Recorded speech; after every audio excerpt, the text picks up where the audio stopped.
This is the Bible of the electrogenic cell. It's not just the best book ever written on the subject, it's the only book ever written on this subject.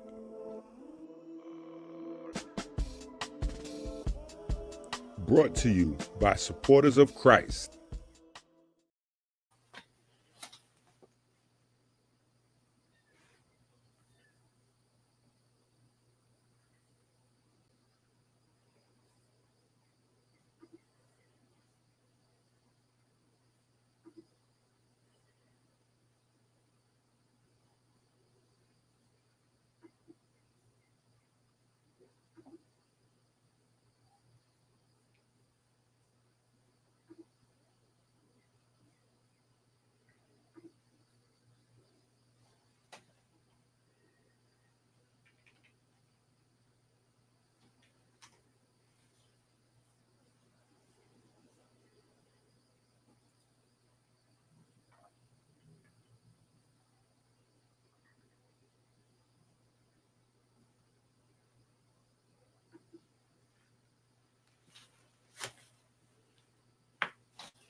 Peace to the fam.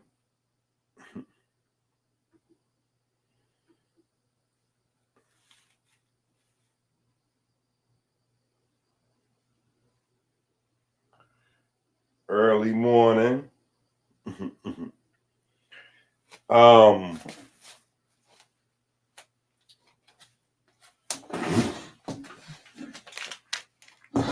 know what's funny? You're not the first person to ask me about that.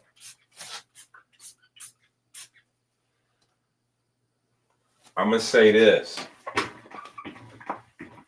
And hopefully,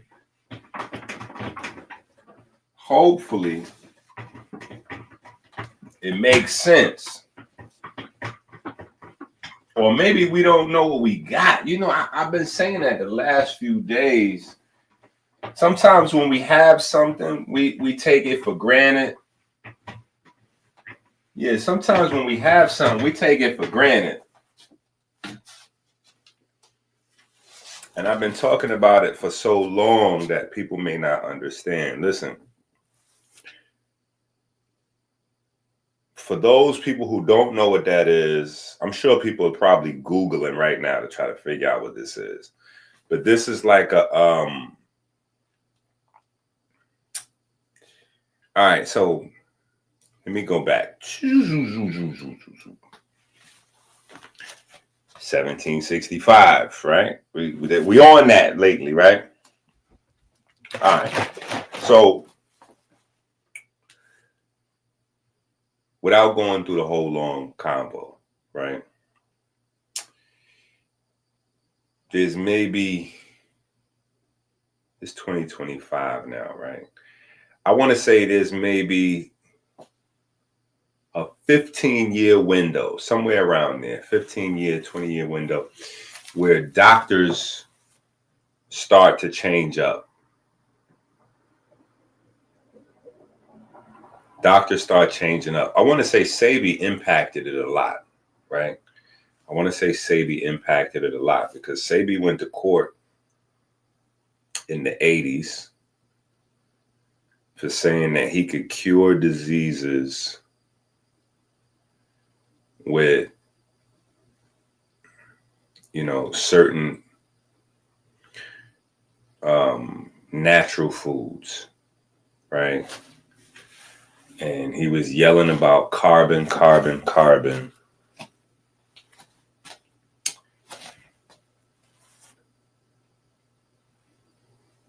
I want to say not even 10 years later, some guys discovered, man, I wish I had their names on tap, but they discovered C59 and C60. C59 and C60 are powerful antioxidants that actually they got Nobel Prizes for showing how powerful is you can in the Nobel Prize it says they could potentially cure diseases, etc., etc. So I want to say post those findings, and maybe not directly because of, but post those findings, things start to change. So you start to get doctors turning back towards quote unquote Eastern and African and traditional medicines, not wanting to cut their nose off. They couldn't just go herb, right? So long story short, they created a whole new space. And they don't go herb, but they created something called nutraceutical, right? Which was like a blend, or it was just like a chemical way to kind of make herbs and vitamins. And so there's a lot of stuff that fits in this pocket. So there's a lot of brands coming out, and they're like just rebranding, remixing, and redoing a lot of traditional, concepts that have been floating around already. So anyway, long story short, this is a mushroom thing. Yeah, AHCC is a mushroom thing.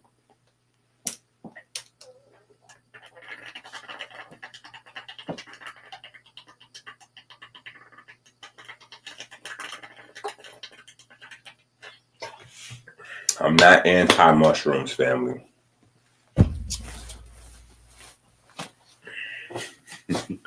I'm not anti-mushrooms, right? I am not anti-mushrooms. However,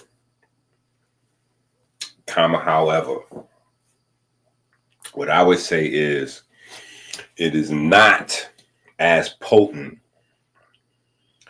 as what you already have, right? Do you already have your detox at the house? Do you have your chemiluminescence? Do you have your herbal detox and your mama atomics, your drops? Do you have your monthly detox? Do you have your monthly detox in the house? That's what I'm going to say. Right? Now,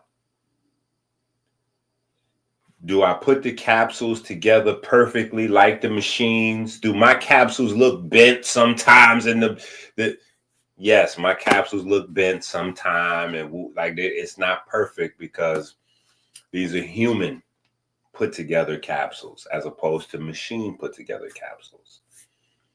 So their label might look a little, the capsules might look, but what you have inside the capsule,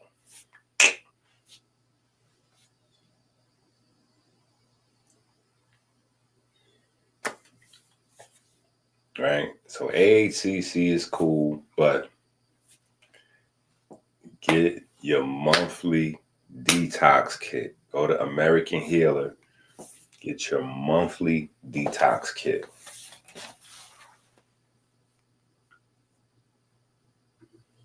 I know sometimes our capsules look like they've been through domestic violence. Right? But that's when you have humans creating your capsules as opposed to machines.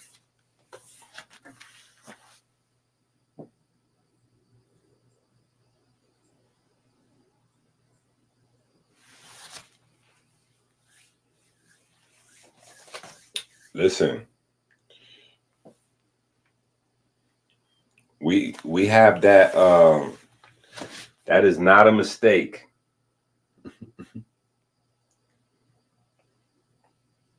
That is not a mistake. We have to have that discussion.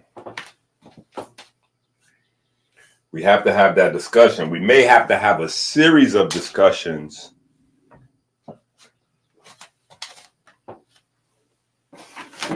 This may have to be a series of discussions. I don't think we're giving this subject enough attention.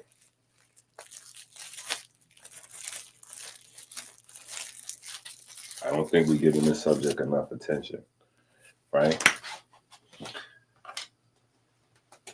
Here's what we're doing. Here's who we are. This is our movement. A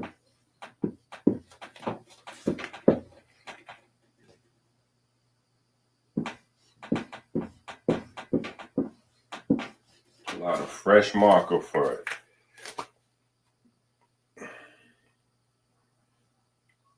Inspiration. We get up, right? We go through our prayer, right?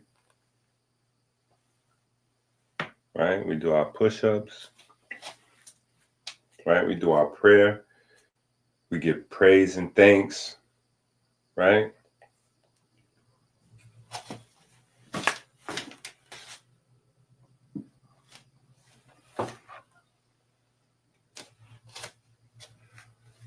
Inspiration.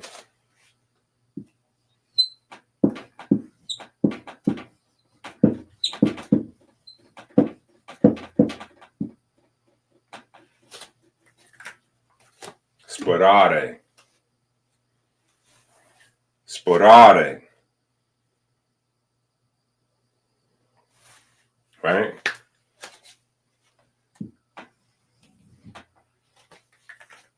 Sporare.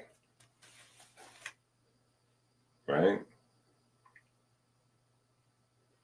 This is the direct lineage. This is passed down. Right? This is passed down to you. This is passed down to you.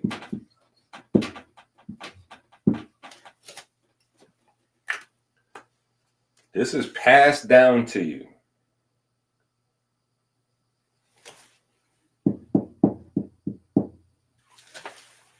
This is passed down to you. We have to get this. It's our identity. This is our identity.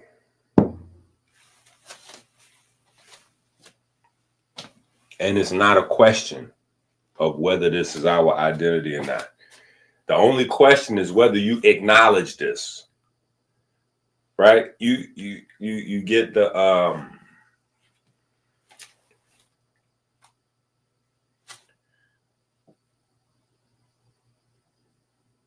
for years, right? For years, specifically Black folks, but people in general, because people of all walks of life get to a space where they start to look within. They want to search, soul searching. They're trying to figure out who they are, right? But Black folks specifically, you're trying to figure out, you get to a space where you try to figure out who you are, and then having your history so confused, snatched,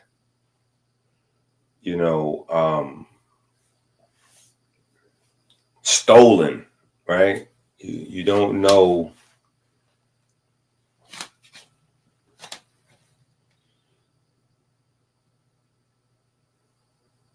when we do the real test. This is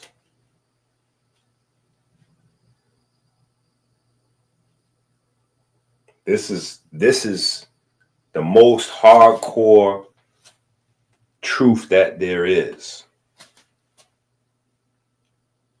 When we go back to the essence, this is the essence. When we go back to the essence, this is the essence.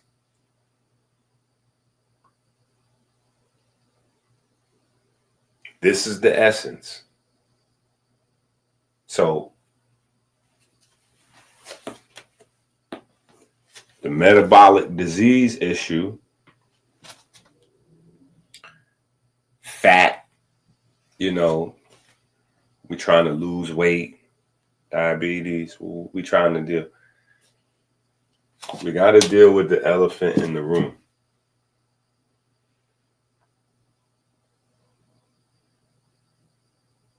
We got to deal with the elephant in the room, right? If this is health, if this is spirit, right? Inspiration, sporare, spirit, right?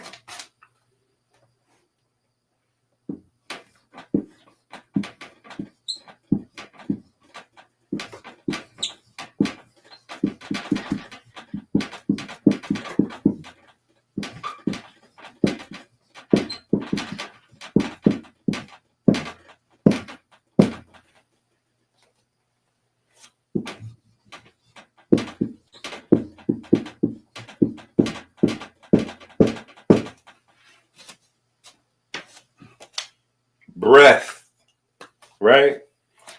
Add an extra E. Breathe.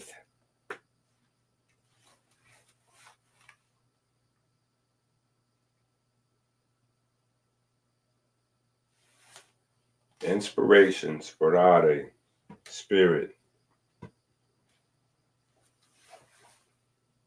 We got to deal with the elephant in the room. And the elephant in the room is smoking. The elephant in the room is smoking. The elephant in the room is cigarettes. The elephant in the room is blunt wraps. The elephant in the room is cigars. The elephant in the room is Fanta Leaf, Swisher Sweet, Dutchess, Phillies, Black and Miles. That's the elephant in the room. The elephant in the room is rolling up. The elephant in the room is lighting up. Right?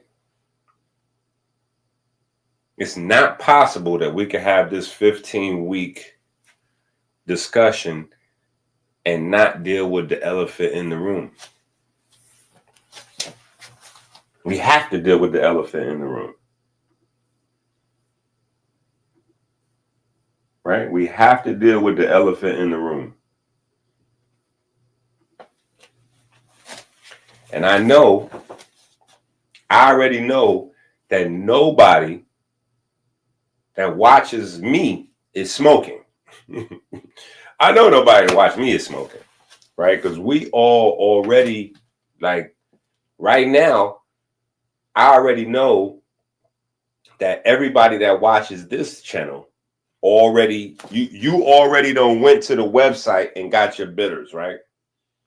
You know, the bottle is sealed with essential oils, right? So I already know you got your bitters from the website, AmericanHealer.website. I know you can literally taste the peppermint, the oregano oil. Like, I already know you got your bitters from the website, right? Yeah. I already know you got your antiviral oils from the website, right? I already know you got your monthly detox kit, right? Your chemiluminescence from the website, AmericanHealer.web. I already know. We're not spending no money on smoking, right? We're going to hit the super chat. We're going to hit the Zelle. We're going to support the movement. We buying books. We're going to Amazon right now. We going to get the Blacks. We're going to get Black's Anatomy. We're not buying no weed. We getting Black's Anatomy. We're going to get these books. So I already know that nobody here is smoking because we don't have time. We don't have money. In fact, I already know that because we doing the push-ups, right? I already know that because we doing the push-ups, I already know we not smoking. I already know it. Yeah, because nobody that does push-ups smokes. Like, I already know nobody does push-ups smokes, right? Yeah. I already know that. So I don't even got to waste my time in terms of worrying about, right? I don't got to worry about y'all. You know what I'm saying? So we don't even, I'm about to erase all this. I'm about to erase all this. Yeah, I'm about to erase all this because I already know nobody that watches Dr. Inky, unless they must have just started watching. Yeah, y'all already know. We ain't. I'm from 158th Street in the Bronx. Trust me. I used to be a chain smoker. When I was in high school, I used to smoke I used to light one cigarette with another cigarette.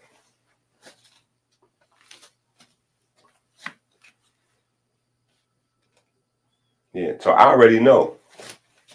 Y'all done heard my story 1,000 times. So I already know y'all not on no backwoods, because backwoods $75 a pack now, ain't it?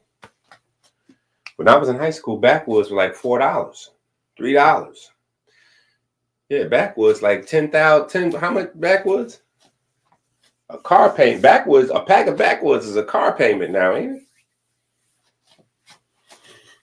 it? Let's go. Come on, let's go. Let's get this. Yeah, see, y'all ain't got no cigarette money. Ain't nobody got no cigarette money. Cigarette money going to Super Chat.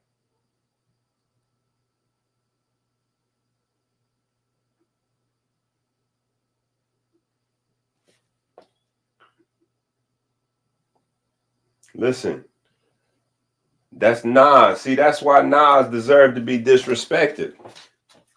See, that's why Nas deserved to be disrespected. That's one of the things that's pop culture going viral on the internet. Jim Jones and Fabio Foreign said, Nas, whatever. And so you got hip hop traditionalists like, hold up, Nas is the God MC. Nas is not the God MC. Nas is a fraud. Nas is a fraud, man. Nas said he would never promote liquor in the community. Nas went and signed that deal. Whoop. Nas selling Hennessy. After that, Nas get a mysterious hundreds of millions of dollars or something crazy. He got rich out of nowhere. Right? But it started with him doing the things that he never said he would do. But when you go back, we got to realize the culture is deaf. The way you get ahead in the culture is promoting death to the babies. We got to accept that. Even if we like listen, two things can be true. I could listen to I'm from 158th Street in the Bronx. I'm born at the same time and place as the music is. I came from the wasteland. The wasteland. The Bronx was a wasteland. That's how the rap culture came from the Bronx. A lot of people listen to the music and then they get the culture from the music. I was there before there was the music, right? When it was the culture, and the culture was death. And it spread to the rest of the world from the Bronx. The culture was death, and it spread to the rest of the world from the Bronx. Gangs didn't start in California. Gangs started in New York and traveled to California. That's a fact. Now, maybe Bloods and Crips started in California, but gangs, they copied New York. All that started in New York. Death culture started in New York and traveled to the rest of the world. Rap culture was just the perfect vehicle for death culture to travel to the rest of the world. But I'm telling you, because I was there.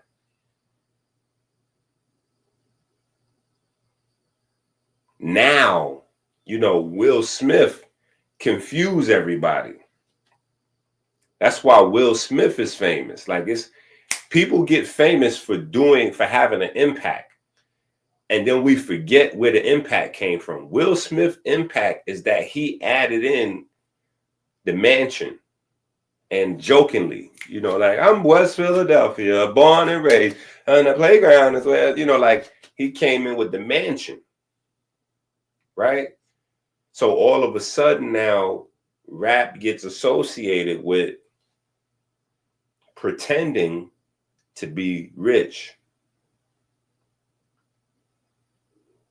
pretending to be rich and wealthy.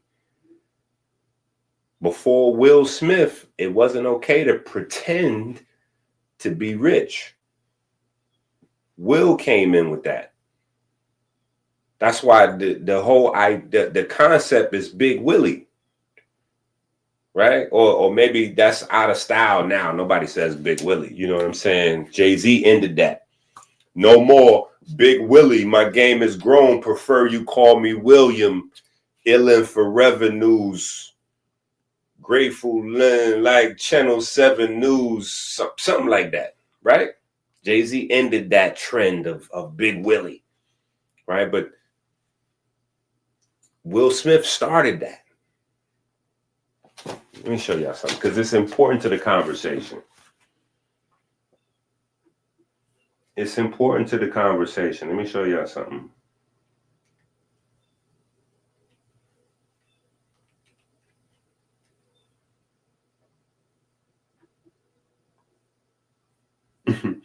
Let me show y'all the hip-hop culture.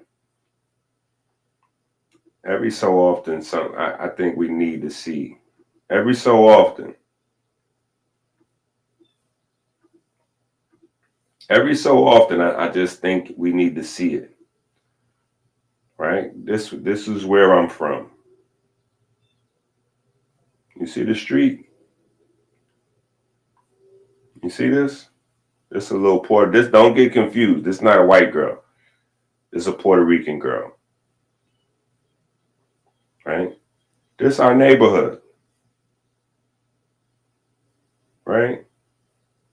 You see this? Look, this is the children. These are the children that made rap music. Look behind them. Right? Some of them live in buildings like this. This building behind them got people living in it. Right? Along with heroin addicts, rats the size of pit bulls, right? Rats the size of pit bulls, heroin addicts, everything else. When we talk about the heroin kingpins, this what they created. This is what they created, right? My dad was one of them. So I'm not, this just is what it is. Right? This is what they created. And so how they got glorified, because people wasn't glorifying them back in the time, but how they got glorified was, it was the kingpins, the neighborhood hustler that put the money up, that funded hip hop. Because remember, there is no hip hop in this time period. It's just the neighborhood drug dealer, put a little bit of money, he makes sure that the talented kids in the neighborhood have a few dollars for their sneakers and whatever sports thing they need to play, PAL and whatever. Turkeys and food at Thanksgiving time. Summertime, the neighborhood hustler put up some money for the block party. right? So because the neighborhood hustler is paying for the block parties, the neighborhood hustlers, their name is associated with the block parties. So when special things start to happen at the block parties, you know, obviously they got to constantly give praise to the neighborhood hustler. Shout out to such and such and such, because the such and such and such is putting it together. When it's a $50 contest for the DJ battle, it's the neighborhood hustlers paying the DJ. You know, first of all, paying the DJ for the party, but then paying for the contest money. Like, it's all the neighborhood hustler that has to constantly be thanked, right? And the neighborhood hustler has the neighborhood gangsters performing security. So the neighborhood hustlers paying the gangsters and the stick-up kids for security, paying the neighborhood talent to go up there and dance or do their little singing or whatever they got going on, paying the DJ. So everybody's thankful to the neighborhood hustler, because the neighborhood hustler is, you know, making sure everybody got a few bucks at these events.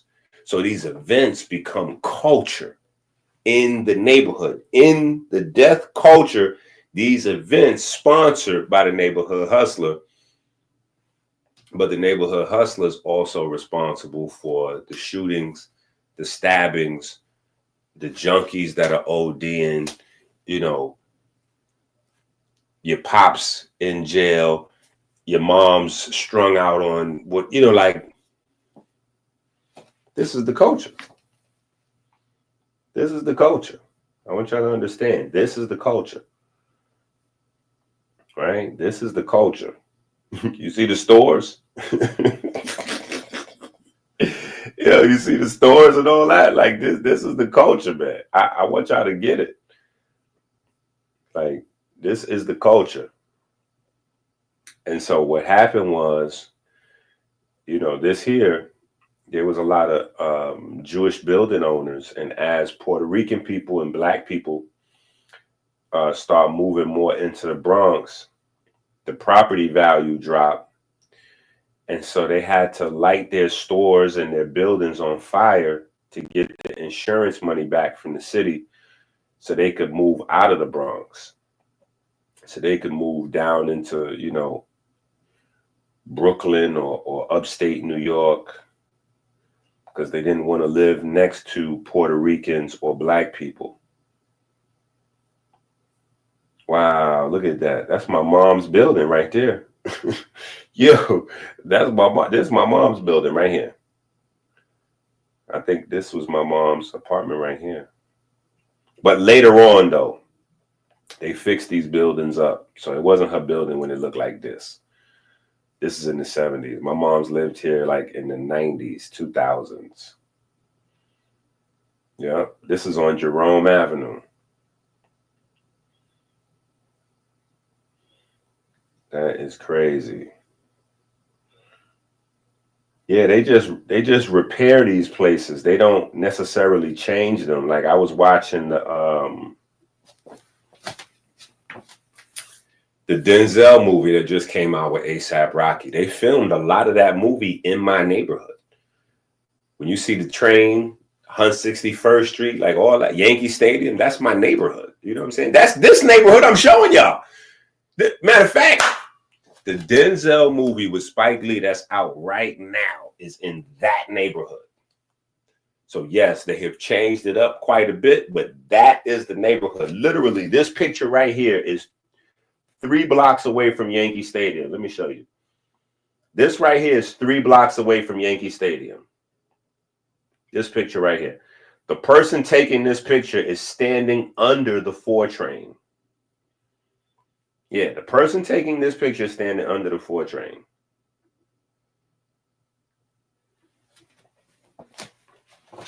Yeah. So when they on the train fighting and all that, they on the 4 train. That person that took that picture was standing under the 4 train.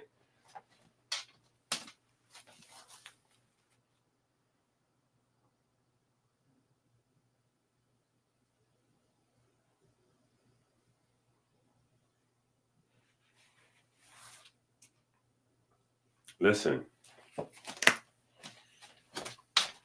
when we talk about, so we're going to start with this, right? I said we're going to start with this, and I don't even know what to write. I get a little emotional when I talk about, you know what I'm saying?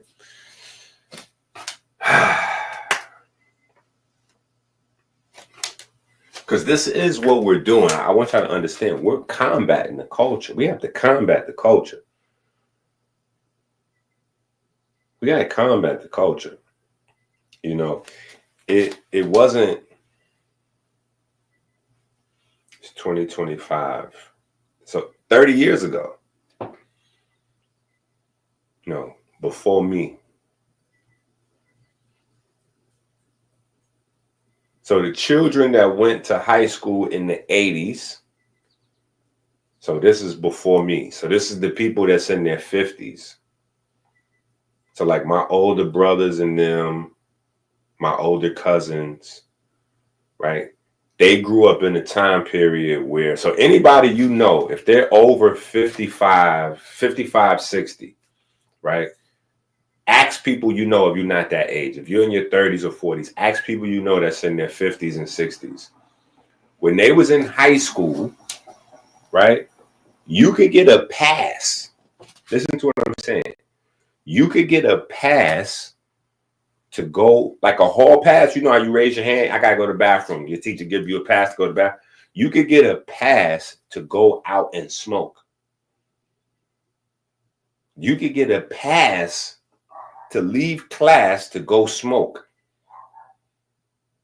Your teacher would be out smoking. Your teacher might give you a cigarette. I want y'all to understand this.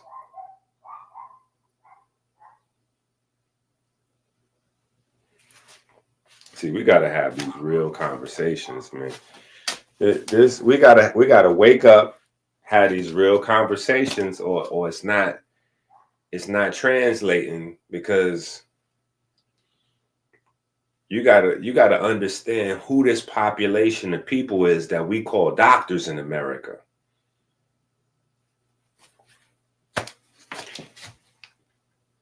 You got to understand who this population of people is in America that we call doctors.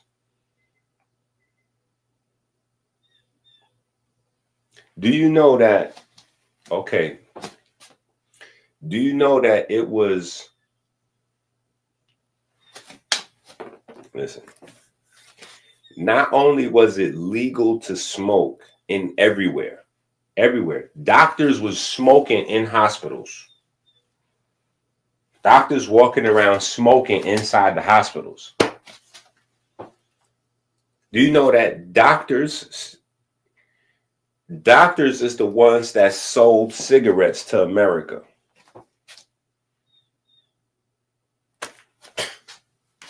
I would shut this live down. See, listen, do y'all know that doctors was the sales force that sold cigarettes to Americans?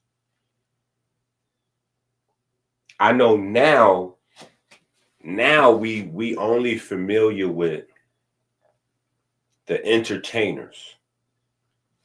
Entertainers has now been elevated to the sales force of smoking, right? That's who sells us the idea of smoking now. Entertainers, right? The movies, think about it. The movies, TV shows, Netflix, they sell us the idea of smoking cigarettes, right? There's even a role in movies and Hollywood for the cigarette smoker. Like, you know, the cigarette smoker is the badass, you know, like the cigarette smoker, like put the cigarette out in his hand, get ready to like throw the grenade. Like Hollywood, the actors sell us smoking. The musicians sell us blunts. The musicians sell us blunt wraps. Yeah, starting with Bob Marley, Cheech and Chong, Redman, Method Man, all the way up to Young Thug. Forget about it. We got blunt smoking from our pop culture entertainers, our singers, our rappers, right? This is how they got famous. This is how they get famous. See, y'all don't understand that this is big money. Your death is big money. How do you think Redman and Method Man get put together? Redman and Method Man get put together from smoking. And how many young kids they could kill. Redman and Method Man get together because they're promoting this. This is how Redman and Method Man get put together. This is how they get elevated and become millionaires, by killing millions of kids. Right? Because Method Man's from Staten Island. Right? He out there with the Wu-Tang. Redman is from Jersey. Right? How they get together?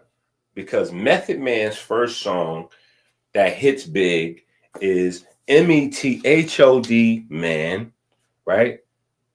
It's the method, right? He's talking about smoking blunts, right? What song does Redman have that first hits big? That's How to Roll a Blunt. That's How to Roll a Blunt. Let's all roll a blunt and get effed up. That's How to Roll a Blunt. Redman came out with an instructional song. Everybody in my generation learned how to roll a blunt listening to Redman. So the commercial interests said, oh my God, look at the impact of these guys individually. If we can combine them together. And so they started doing everything. The How High, how it, yeah, this is how it goes. This is what I'm trying to tell you. Right? So this is the number one stunner when it comes to smoking. This is the number one. There's some other stuff. Right? There's some radioactive ingredients, right? Polonium and there's crazy stuff that's in cigarettes and blunt wraps and tobacco, and there's some crazy stuff in there. But this is the star of the show. This is the star of the show because this helps to create all manners of other disease. And we struggle with this for the rest of our life. You don't even know it, but you struggle with this for the rest of your life. When you young, 13, 14, 15, think about it. They call it your formative years for a reason. From 10 to 15, right? From age 10 to 15, those are your formative years. In your formative years, right? You going from secondhand smoke to firsthand smoke. Secondhand to firsthand. The rest of your life, you struggling with quitting smoking. The concept of smoking, social smoking, right? Social smoking. And then for a lot of people, right? Soon as they get some knowledge, soon as they get they self-respectable, soon as they get smart enough to ignore Hollywood cigarettes, right? soon as they get smart enough to ignore pop culture blunts, you know, what happens, right? You got to deal with the athletes, the successful businessman, right? Now, even successful businesswoman, but you got to deal with the athletes, the successful business people, right? Because when they win the championship, they pop champagne. It's ritual. They pop champagne and do what? Light up the cigar. Right? Pop champagne, light a cigar. Or they get a membership into a smoking place. Right? Which wasn't killing folks fast enough, so they came out with hookahs so they could create a whole new smoking environment, smoking habit for kids. Hookahs, vapes, all kinds of smoking again. Smoking. Right? If inspiration is how you get, that's the spirit. If inspiration is life, smoking is death. If inspiration is life, smoking is death. Listen, it's cyanide. It's in the tobacco. Cyanide's in the tobacco. I remember back in the days, right? Back in the days in the Bronx, right? In old New York culture, I don't know how it is now, right? Especially with like weed being halfway legal. It's halfway legal. It's not really legal. It's halfway legal, right? But back in the days, weed spots was like a famous thing. So you were special. You know, it was a vibe if you had some weed from a certain place, right? So if you had some Autobahn, Autobahn. Well, that's later on. But even before then, before we got chemically altered, right? You had green and you had brown. That's it. And it both came with seeds because weed is a plant. It's supposed to come with seeds. It's crazy how folks is like, yo, I don't want to eat no watermelon without no seeds because that's hybrid. But they only want to smoke weed that comes without seeds. As if the weed without the seeds is not hybrid. Weed's supposed to have seeds. So you only have two kinds, brown and green. Now, the good green was called skunk. The good brown was called chocolate, right? So you had certain places that was known for weed. In the Bronx, one of those places was called Elliott, right? There's a street, but it was a place on Elliott where you could get some good brown, right? Now, later on, one of the guys that worked in Elliott moved to my neighborhood. When he came to my neighborhood, he started introducing to people this idea that they should add Fanta leaf inside the blunts. Thanks to him, he helped me quit. To be honest. He helped me quit. But it was a battle. It was a war between me and my friends because they listening to Beans. And Beans like, yeah, we need to put the Fanta leaf in there. And they trying it. And, I'm like, yo, don't pass me. I'm going to punch you. You're like, don't pass me nothing with nothing in it. Don't pass me nothing with nothing extra in it. Right? I'm trying to get rid of this habit. Don't pass me nothing with nothing extra added in there. Yeah, you going in the wrong direction in life. You're adding more. You adding more into the blunt. Yeah, you going in the wrong direction. Now, a lot of people to this day, they kept going in that direction. Smoking the blunt with the weed in it, adding Fanta leaf in it. Eventually, some of those people got rid of the blunt and started just using the Fanta leaf itself, right? And the idea was that, no, this is pure tobacco.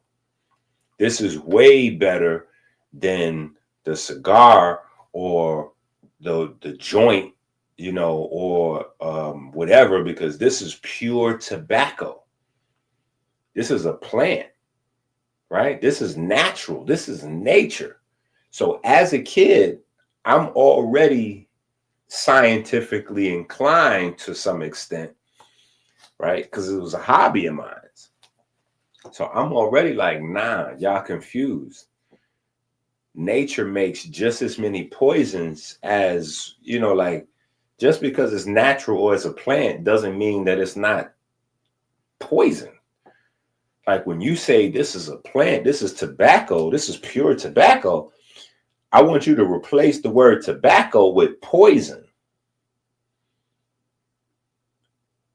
Yeah, this is pure poison. Tobacco is poison.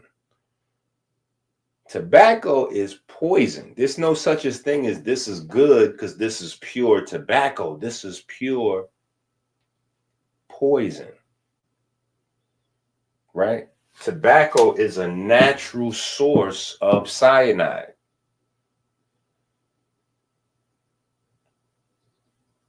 Tobacco is a natural source of cyanide. So let me show you how this works. Remember, we're having all these conversations about photosynthesis and pigment and Krebs cycle and the electron transport chain, right? The electron transport chain, right? Woo, 1, 2. I know somebody probably just finished smoking right now before turning this video on. They like, oh my God, Inky, you are blowing my high. That is a great compliment. If you say I'm blowing your high, that is a great compliment. Because I know you didn't pray this morning. Cytochrome 1, 2, 3, 4, and then here's number 5 where the ATP is made, right? Here's number 5 where the ATP is made, right? Here's number 4, which is my favorite. This is my favorite one right here, right? Number 4 is where the water is made, right? Number 4 is where the water is made. Guess what? Number 4 is eliminated by cyanide. Number 4 is eliminated by cyanide. Cyanide destroys cytochrome number 4. Complex number 4, this guy right here, where the water is made, the last step before ATP. So cyanide comes right in and destroys the water part, the electrical part, and the ATP part.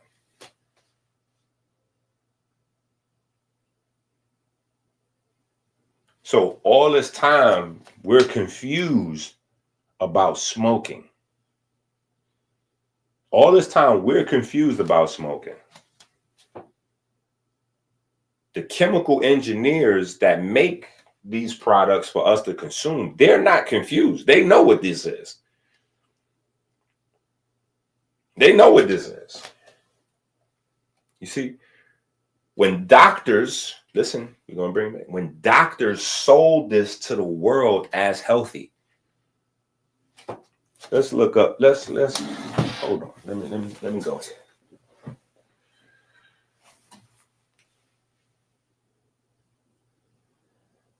Hold on. Let's go here. Let me show y'all something. Doctors sold cigarettes. Look, I don't want y'all to think I'm typing in nothing crazy. All right, we're going right from our South Bronx picks. South Bronx in the 70s, And I'm just typing in doctors sold cigarettes. Bam. Look at this. You see that? Doctors sold cigarettes. Look at this. More doctors smoke Camel than any other cigarettes.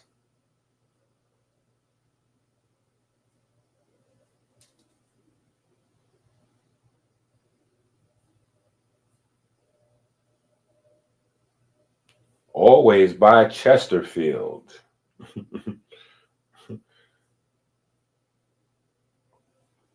Doctor's Choice candy cigarettes. Look at this. I used to buy these when I was in school. Listen, when I was a kid in elementary school, we always got those. Those was the most funnest things. And they was the cheapest, most terrible type of candy. It was a little cigarette, a fake cigarette, and inside the cigarette there was powdered sugar. So you could take the cigarette out and blow it, and the powdered sugar comes out, and it looks like you're blowing smoke of a cigarette.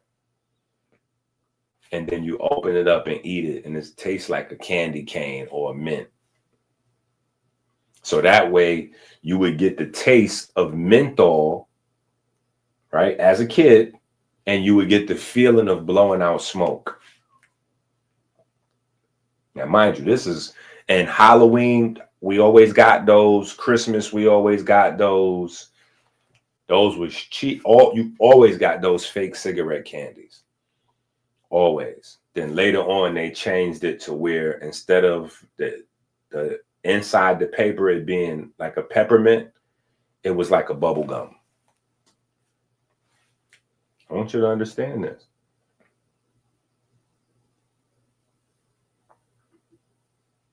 See, I'm telling you, I'm not the only one. Yeah, see, look, I'm not the only one.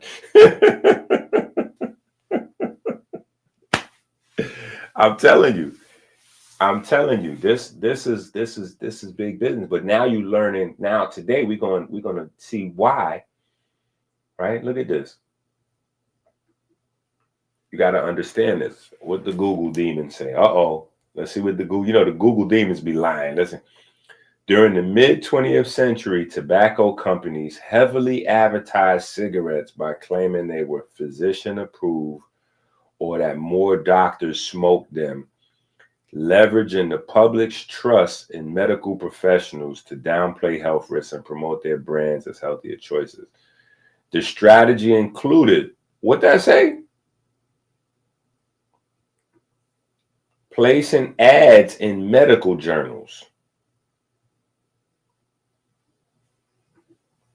Placing ads in medical journals, paying doctors for endorsements. Wait, paying doctors for endorsements, often in the form of free cigarettes.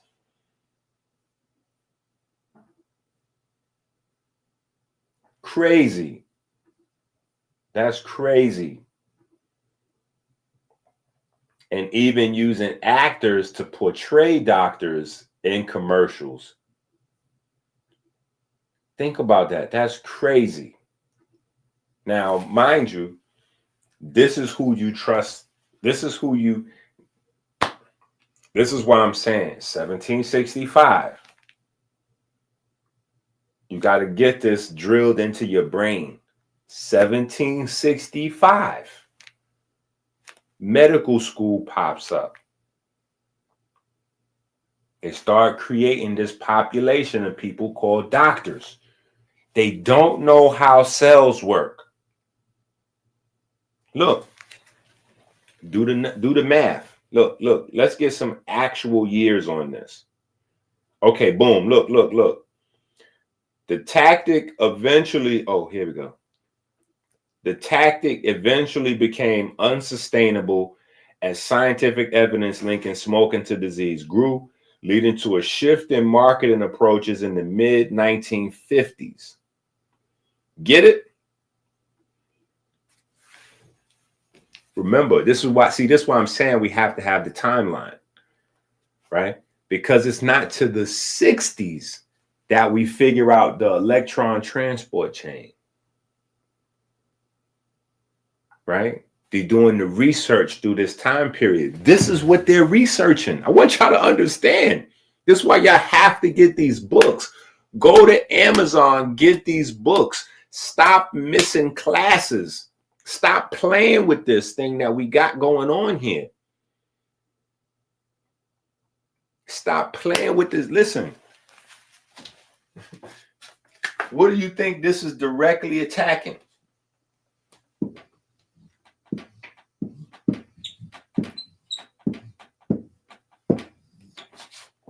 What do you think it's directly attacking?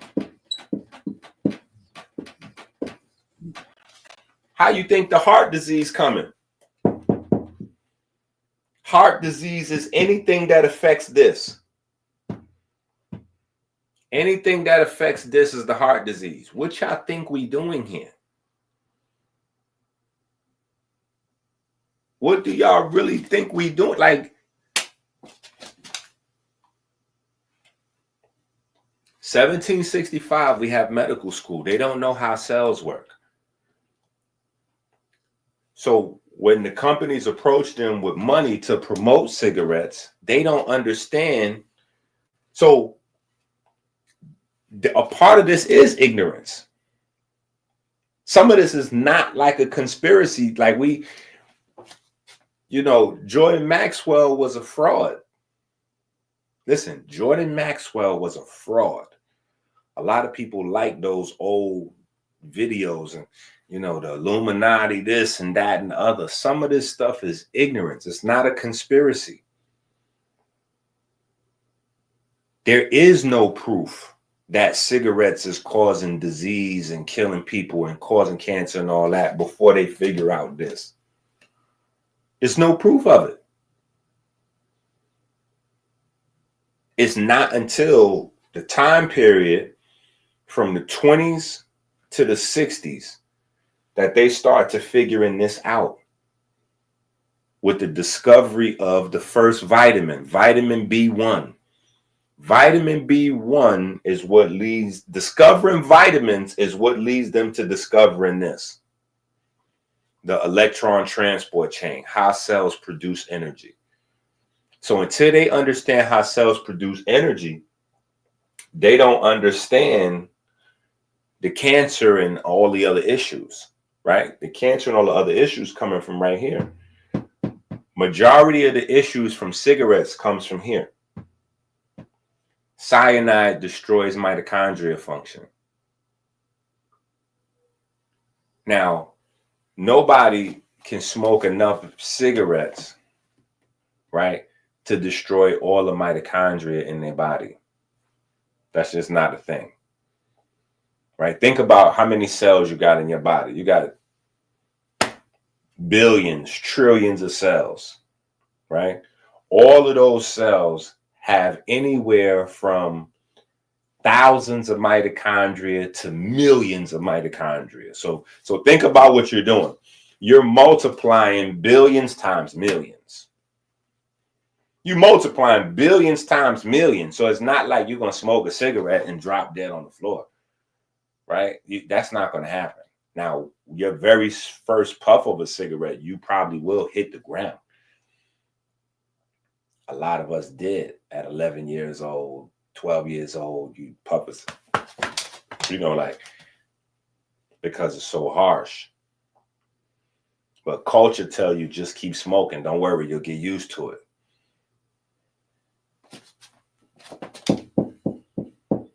Cyanide. You slowly but surely destroying your electron transport chain. This is why smokers weed themselves out, pun intended. Smokers weed themselves out, pun intended.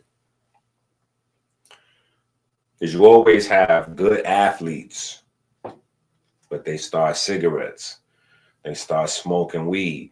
And before long, the guy that wasn't as good a football player, the guy that wasn't as good a basketball player, but he stayed clean. he's the one that makes it to the college with the scholarship. And people from the neighborhood, they can't really fully respect it because they like, yo, he wasn't even the best in our neighborhood. Like he ain't even, we used to dog him and like he ain't nice. Like he ain't got it. Like how he ain't the one. Trust me, if y'all think he good, y'all should have seen Mel back in the days, or y'all should have seen Black back in the days, or y'all should have seen Tony or this one or that one.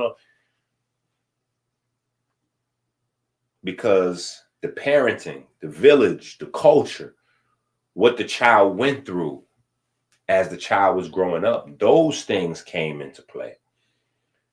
So now, as a young, not even a young adult, as a preteen, 11, 12, 13 years old, children exposed to adult lifestyles, abuses, traumas, abandoned issues, they pick up adult habits to cope with the stress.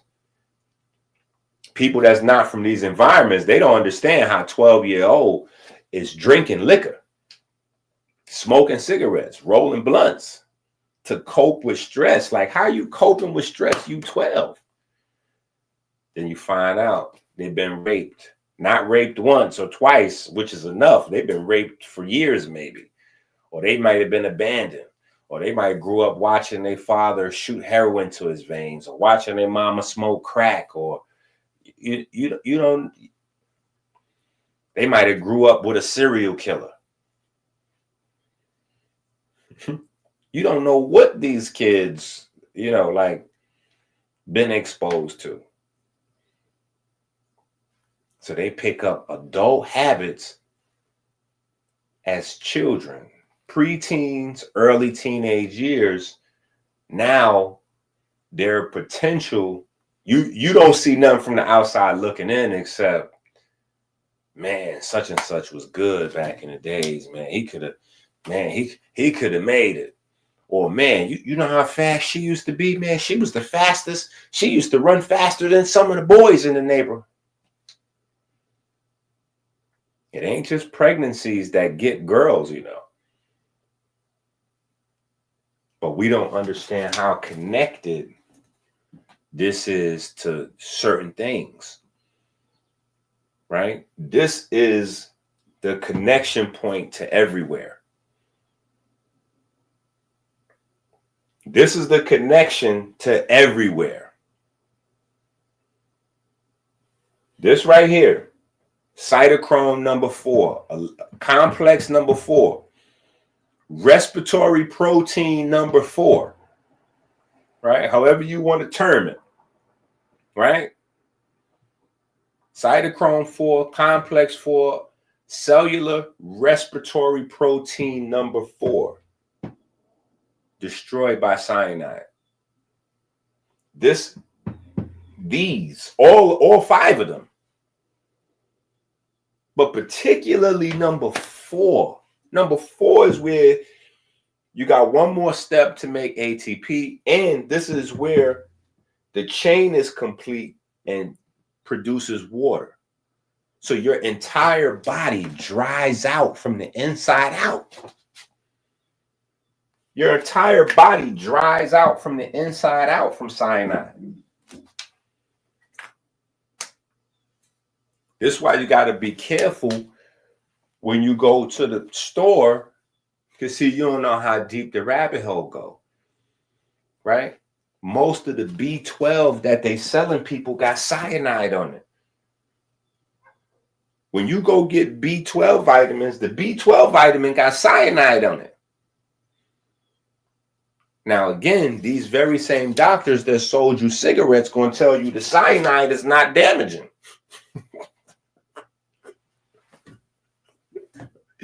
Listen, the same doctors that told you cigarettes was okay also telling you that B12 is okay. Let's pull this up.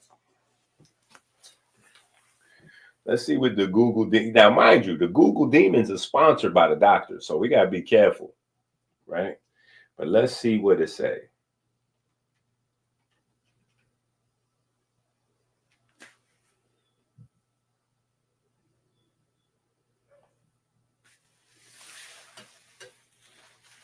There you go. The term B12 cyanide refers to cyanocobalamin, a synthetic form of vitamin B12 that contains a cyanide molecule in its structure. While seemingly alarming, the amount of cyanide is extremely low and considered safe for consumption.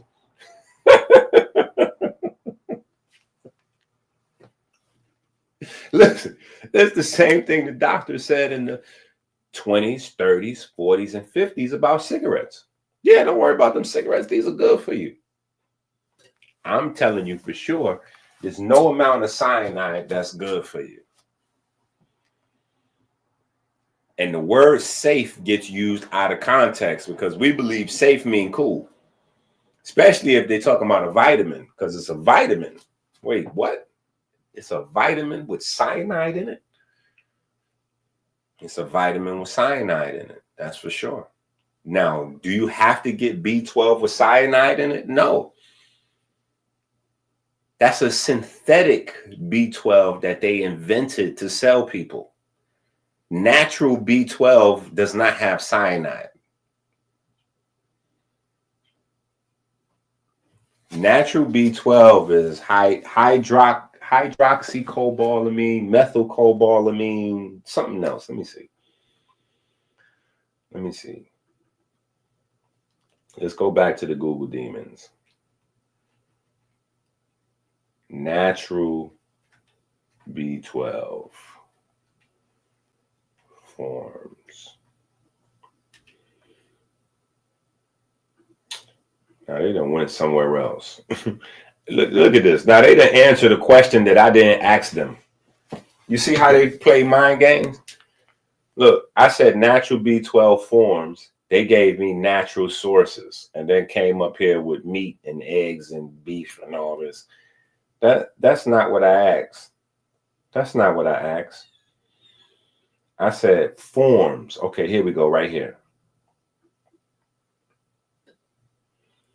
Let's see. Here we go. B12, cobalt compound, cobalamin. Okay, here we go. Methylcobalamin, deoxyadenosylcobalamin, right? It's really adenosylcobalamin. That's what you'll find if you're looking to buy some, right?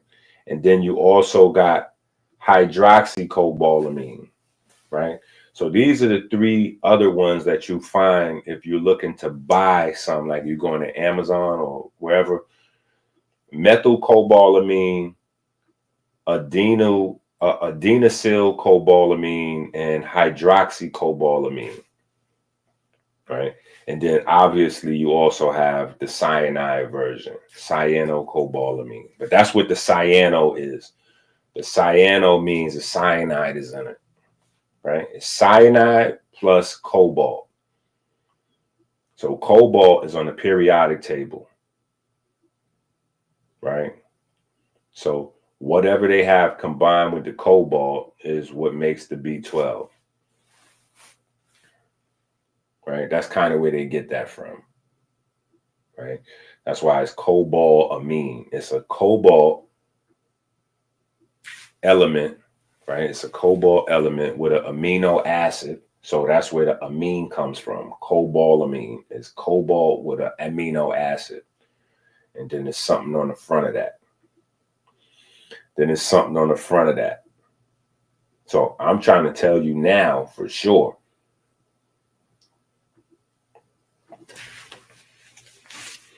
Now, if you a smoker and you taking those cheap, and trust me, that's loaded up in the energy drinks.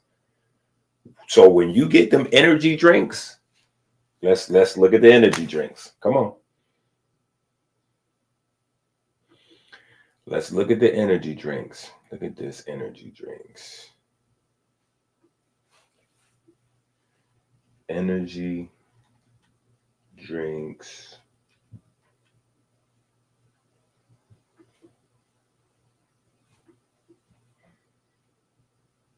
Okay, wait, look. Look at the list of them. Because I know you drinking these. I know you drinking these. I know you drinking these. I promise you, it's the same as tap water. Look, it's the same as tap water. They're not going to buy Fiji water to make these things. So you got tap water, and now we adding in the cyanide. Just know what's in your drink. You buying it. This is what you're getting. You got the cyanide is in there. Right? Now, how many people you see every day smoking with the energy drink? Because they go together. See, this is a hustle. Look, it's a hustle. It goes together. When you smoke, it don't matter if it's blunts, Black and Mild, cigarette, menthol, non-menthol, it doesn't matter. The cyanide is going to attack the electron transport chain. So automatically, any sort of smoking makes you lower energy. No matter how high your natural energy is, it's going to lower your energy. So some people still are able to have a high amount of energy while smoking. Guess what? That's relative. They have a higher energy while smoking compared to you, but compared to their full potential, their energy is low because they're destroying their body's ability to produce energy.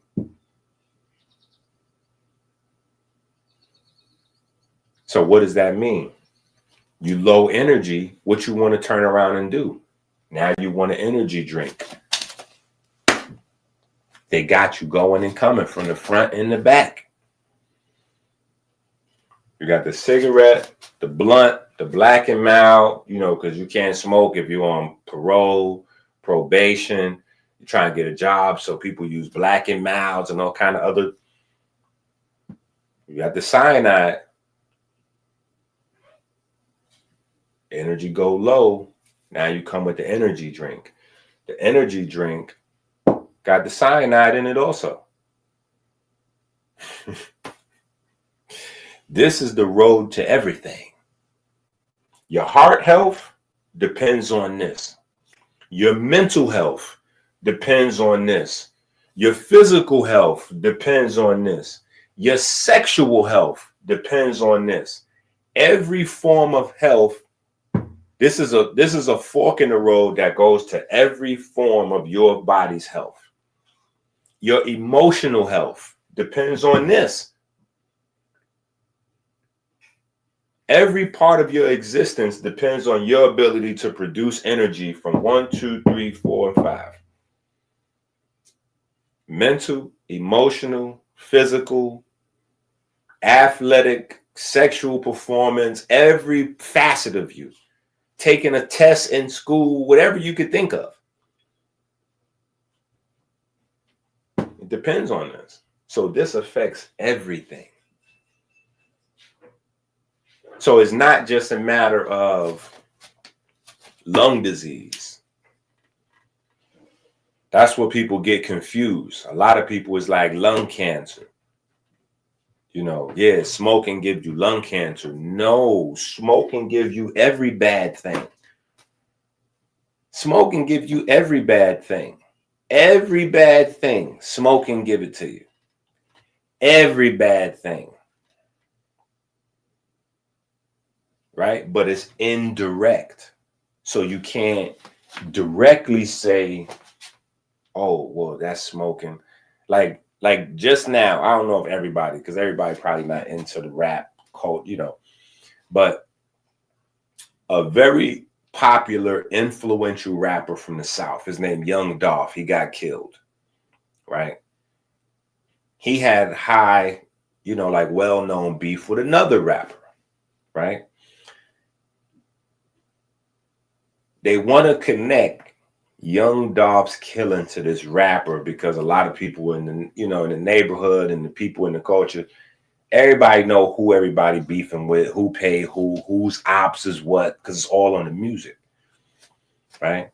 But they can't connect Young Dolph murder to this other rapper because the other rapper, right, allegedly his brother is the one that arranged for this murder to happen. His brother didn't do it himself. His brother hired another guy to arrange for the murder. So think about it. A rapper's brother, allegedly, right? This all allegedly. A rapper's brother allegedly hires another guy, right? And this guy, the third guy, he hires some other guys to do this murder. So now young Dolph killers, they get arrested, right? They start snitching or whatever the case, they try to tell on the guy that hired them. There's not enough direct evidence because the guy, he didn't talk on the phone. He paid him in cash. And so allegedly there's not enough evidence. So they let him off. So if there's not enough evidence to connect him, there's definitely not enough evidence to connect the guy that hired him for the brother who hired him for the rapper. You see what I'm saying? This was going on with cigarettes. We just learning about this. Electron transport chain, 1960. So people been smoking cigarettes for 200 years by then. They just learning. We're just learning the impact of the electron transport chain on mental illness. That's not even fully lined. They trying to still understand how the impact of mental illness. It's all right here. Your neurons that facilitate your neurochemistry have the most density of mitochondria. So anything that affects the mitochondria is going to impact your neurons more than anything else. After neurons is pigment cells. So that's melanocytes, right? That's eye cells, right? That's the heart. That's why it's smoking and heart disease, right? Because your heart has all of them. Your heart has neurons, nerves, and pigment cells. That's why smoking destroys the heart, but it's not just the heart, it's everything, right? And so when you have genetic proclivities for disease, which means you have potential to deal with obesity because everybody in your family deal with obesity, or potential to deal with high blood pressure or whatever the case may be, cancer or this or that one. The cyanide going to help it come out.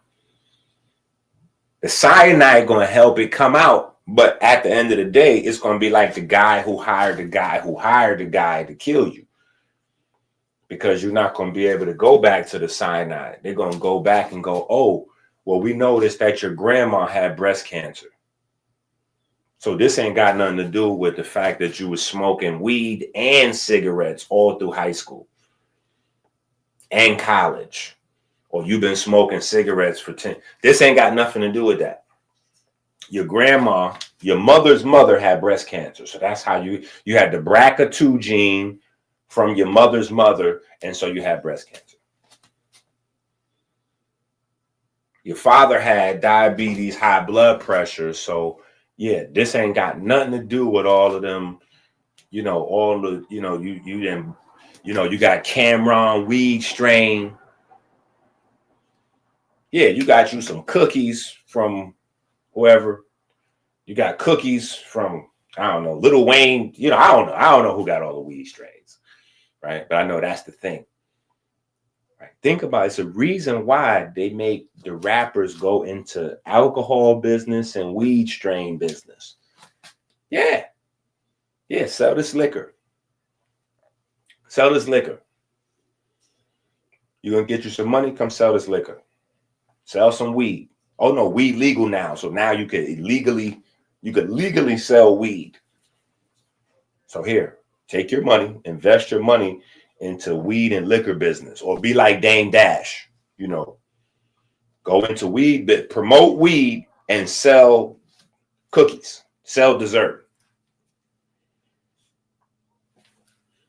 Dame Dash, diabetic, telling people, entrepreneur, he's selling dessert with his son. He's selling sugar. He's selling cookies. Meanwhile, number one weed brand is cookies. What you do? You get munchies and eat cookie. You eat sugar. Diabetes.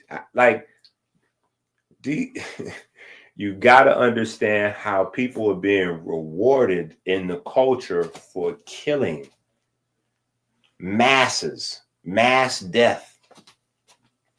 The culture's death. They reward people for who can kill the most, who can influence the most people to go to jail, who can influence the most people to kill themselves faster, who could promote the prison system the most, right? We don't think about the big pharma business, right? We blame the rappers, right? We like, yo, but you promoting the crime and the whoop whoop, and you filling up the prison, and it's private prison, it's a business, whoop whoop. We forget about they filling up the hospital. Yeah. Failed liver, alcohol, failed lungs, and more than failed lungs, failed cells. All of your cells are failing. Forget about your lungs, your brain, your heart, every cell in your body is affected by the cyanide when you puff. So forget about lung. It's not just about lung. It's not just about heart.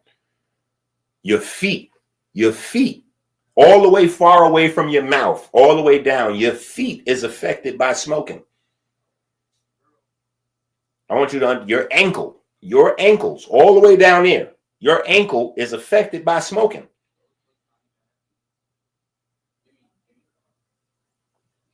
Your ankle is affected by smoking. Cyanide, right? How long did we spend on cyanide? Okay. We 90 minutes on cyanide. So hopefully, listen, hopefully I spent enough time on cyanide.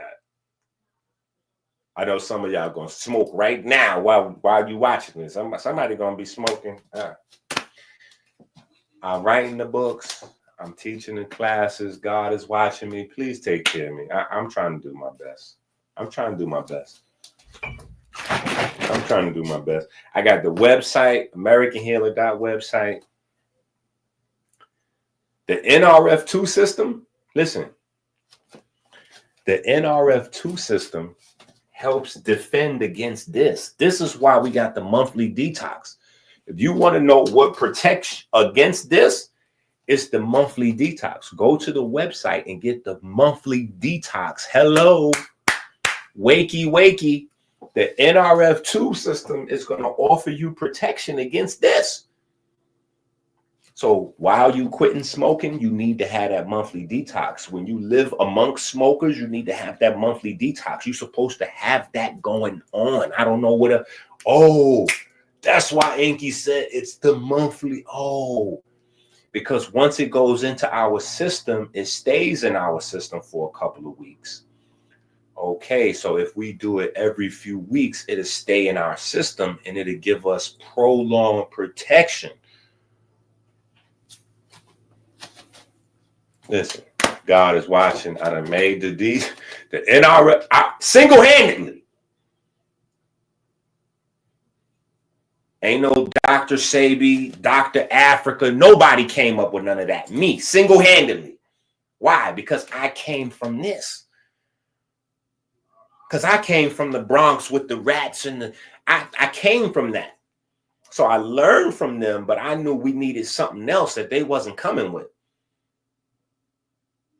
I'm like, no, my people, we need this.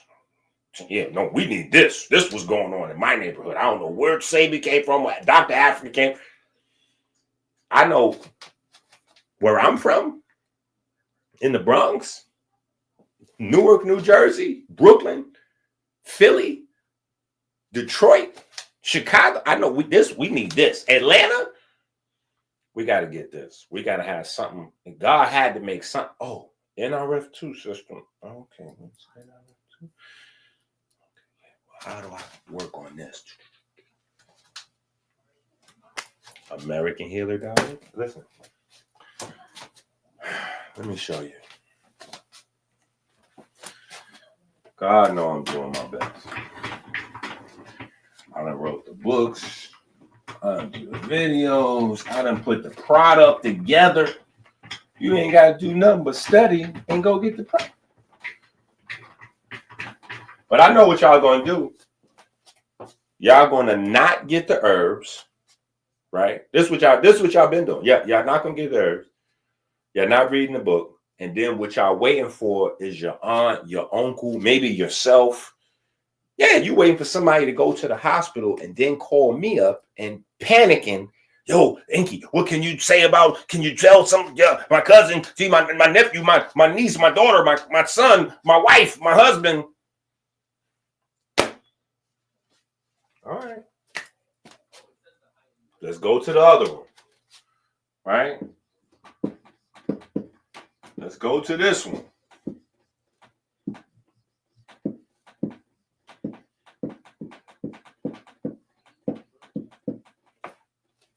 Carbon monoxide. It's a two-stage attack. It's a two-stage attack. Now, mind you, it's a multi-stage attack.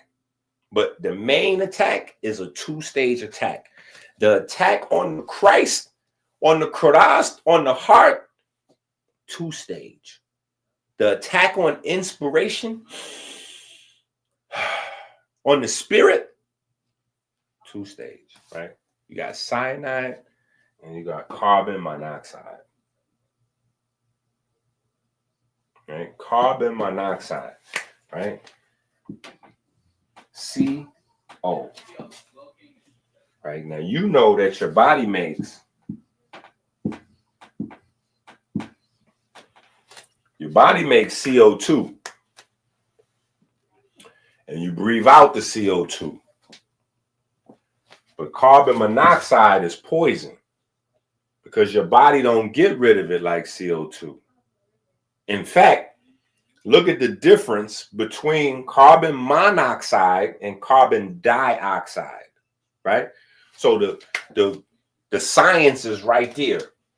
We know it's carbon, right? Because we see the C, right? We know it's carbon because we see the C, right? But mono means one, right? Mono is one oxygen. That's what that means. Carbon monoxide, carbon with one oxygen, right? But your body is a machine of making carbon dioxide, right? So guess what carbon monoxide does inside your body? It's very simple. You can see it right here. Your body views this obviously as a poison because it is a poison, right?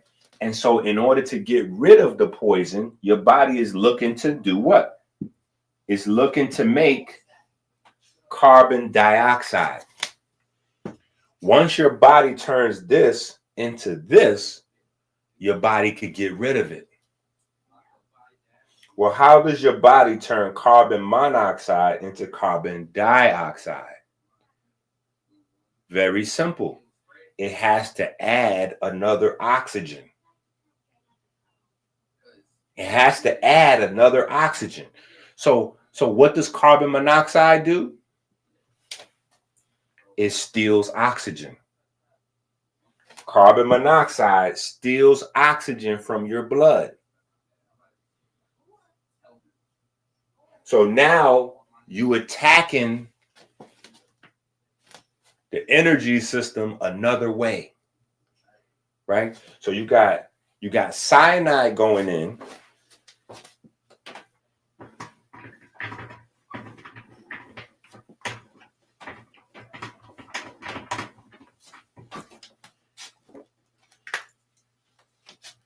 You got the cyanide.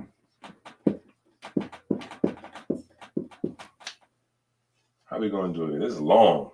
Or we just do it like that. Yeah, cyanide plus carbon monoxide.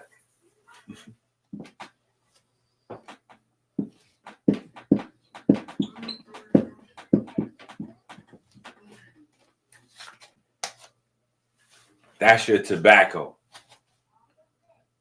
That's your tobacco.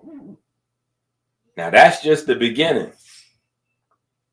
That's just the beginning, right? And this is in all of them. That's why we starting right here, because this is the basic. Because if I start having a conversation about blunt wraps and this and that, somebody going to tell me that they got the raw, you know, this one and the hemp flavored, and they got all these different.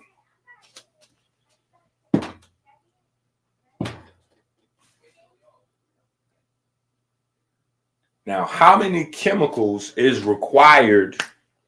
How many chemicals is required to make tobacco blueberry?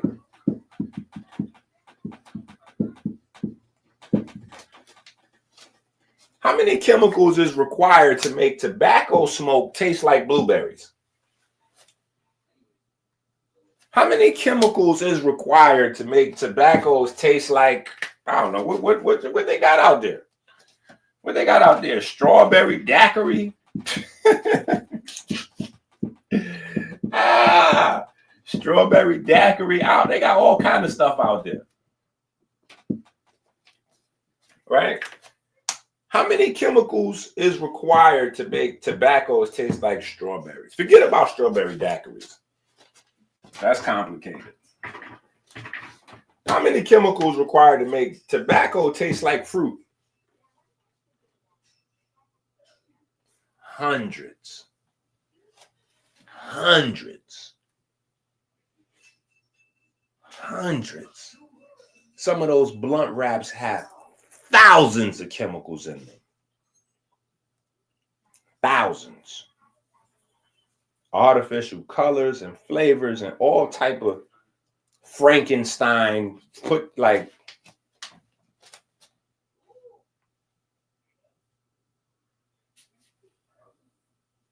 Forget about it. Forget about it. But they use it as a Trojan horse. See, y'all thought that was boring when you was in school. When you was in school, you didn't pay attention. And you didn't read about the Greeks. Who was it? The Greeks? Achilles? Who was it? It was the Greeks, and they was having a war with somebody.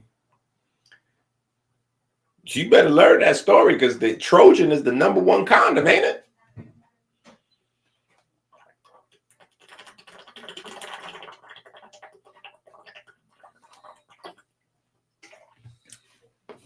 You better stop thinking.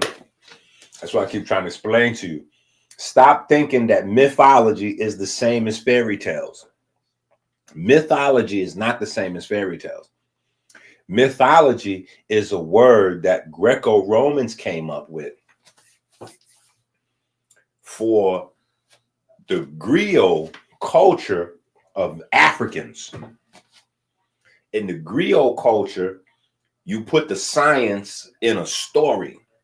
So the story is like fake, but the science in the story is not fake. The science of the story is real. So this is not like a fairy tale where it's just made up stuff for the purpose of entertainment. No, myths there's a purpose, right? So the Trojan horse story is a very important story, because we live in the era of what? Biological warfare. We live in an era of biological warfare. So you have to understand the Trojan horse, one of the most famous tricks in warfare. So why would the Trojan horse not be used in biological warfare? Right? That's where we live in this era. I'm not saying this is that. I'm just saying Trojan horse, biological warfare. Right? Now, when you get into business places, they tell you business is war. That's why they tell you all's fair in love and war, right? There's no more important business than love or family. Like you gotta pay attention to the concepts, right? So the Trojan horse, right? The Trojan horse is the weed. Smoke, smoke, smoke, smoke, smoke. Weed is natural. Weed is a plant. Weed is medicinal. All this. Yeah. Meanwhile, wrap it into the blunt, drop it in the blunt, add the Fanta leaf to the blunt, get the fake, natural disguised, backwoods, right? Backwoods with trees on the package. This is from the backwoods, down home, trees on the package. So smoke trees, right? All these concepts, Trojan horse. When you go to the smoke shop or your regular grocery store, they got the section of tobacco, but the tobacco is fruity colors, fruity taste. It's disguised like fruit. It looks like candy to kids. It looks like Now-a-Laters and Hubba Bubba gum, and this is all rainbow flavored. Trojan horse, right? Trojan horse. You trying to get the weed in, but with the weed is coming the tobacco. They direct your attention to the tobacco while coming in with all kind of poisonous chemicals, right? Polonium. Polonium is a radioactive material that some stuff got, radioactive, toxic stuff that's banned in other countries.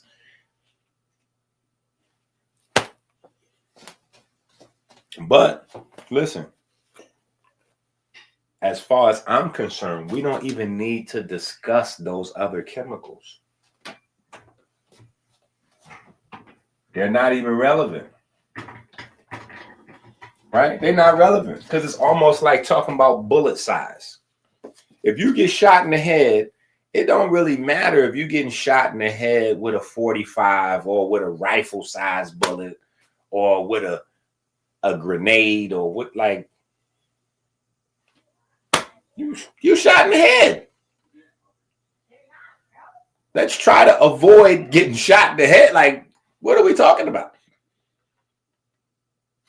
Because once we're adding the cyanide and the carbon monoxide together, we're attacking all of the cells. We're attacking the blood. Right? There's people all over right now, particularly women, right? Particularly women, but men also, that smoke, right? And they believe they got anemia. Their feet get cold, their hands get cold. They believe they low on iron. Women got to deal with it more because, they got their monthly cycle, but it's the same. They believe they low on iron. They're not even told that it's tobacco. They don't even know it's tobacco doing it. They have no idea that tobacco is contributing to it. Why? Because the carbon monoxide neutralizes your iron in your blood. Remember, iron in the blood is to carry oxygen. So anything that steals the oxygen is basically neutralizing the effect of the iron. So if you don't know about this, you thinking, oh, I need more iron. No. You need less smoking. You don't need more iron. You need less smoking. But if we could get you to focus on the iron, you never focus on the stop smoking. Right? So now, look. Now that we keep going, right? We got our cyanide and our carbon monoxide, right? So we got this carbon monoxide attack the oxygen. Cyanide goes in and mess up the mitochondria directly. What is that doing? That's direct attack. That's a direct attack on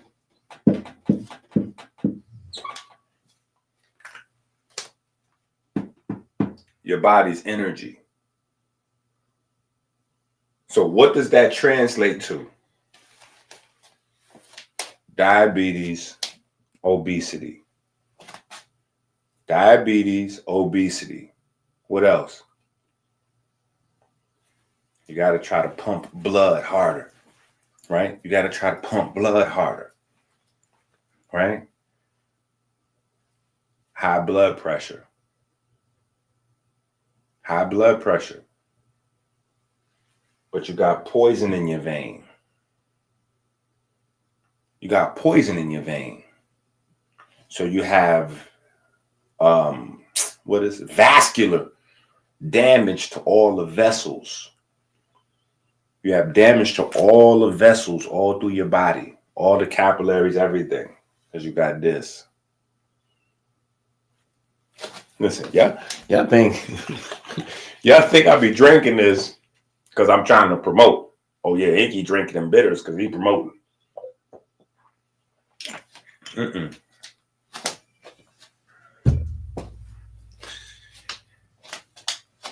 It takes 15 years. Now, some damage that you do directly to your lungs is permanent. You can't never fix. But it takes 15 years. 15 years to get your lungs back to normal after you stop smoking. 15 years. Every push-up, every squat, every step I take, every time I take bitters, herbs, capsules, I'm thinking about this. My heart stopped before.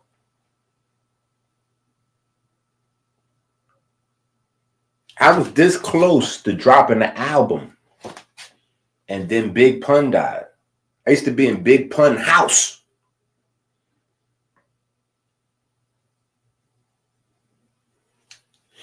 I'm trying to tell y'all, man. Listen. Once you got low energy, this is another form of a Trojan horse, because low energy manifests itself in a variety of ways, right? We talked about the biochemistry side of it, right? Low energy. What's that? AMPK activity, right? What's AMPK going to do? What should it do? What it should do is tell your body to start metabolizing fat. And some people it does, right? Why do you think you see people that smoke weed for a long period of time, right? They start losing weight. They start getting real skinny, just like crackheads. Weed smokers and crackheads, after a long time, they look the same, right? Why you think Wiz Khalifa had to hire nutritionists and people around him and get him in the gym? And Wiz Khalifa looked like an action figure now. But there's a time period where Wiz Khalifa was looking like a crackhead. Why? Because they're smoking all the time. There's a time period where Snoop was looking like a crackhead. Why? Because they're smoking all the time. You got high levels of AMPK. But because THC stimulates melanin concentrating hormone, and it overstimulates. When you smoke, it overstimulates. So you burn out those neurons. You burn out those neurons. You burn out the adrenal glands. Why? How do you burn out the adrenal glands? Because the catecholamines is what burns fat. You're getting skinny because your adrenal glands always on, right? You could feel when they turn on. Right? How can you feel it, Doc? Because you start getting paranoid. That's why sometimes you smoke weed and you get paranoid or your heart start going fast. That's the catecholamines. Yeah, that's the catecholamines. Right? But it's a synthetic feeling because it's not matched to reality. So it's out of sync. Your biochemistry is out of sync. Listen. So just on the small side, you got munchies. Munchies almost always accompanied with low quality food. High sugar, right? When we talk about nutrients versus calories, high calories with no nutrients in it, almost always. That's why literally one of the most popular brands of smoke is cookies. It's named Cookies. You see Dame Dash. Dame Dash is smoking weed in every interview, and what he do? He sell cookies. He got diabetes and he sell cookies. Mental illness. We insane. We insane. Right? So, week 6, day 1, this is what we on. Right? Week 6, day 1, this is what we on because, I don't know, this is where the spirit took me today. Right? Because week 6, day 1,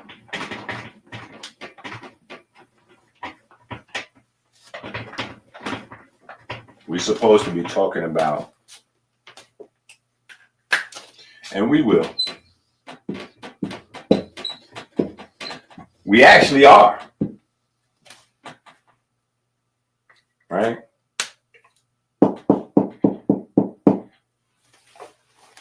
Because people don't know nothing about this. Even people who believe that they, people that people trust, whatever.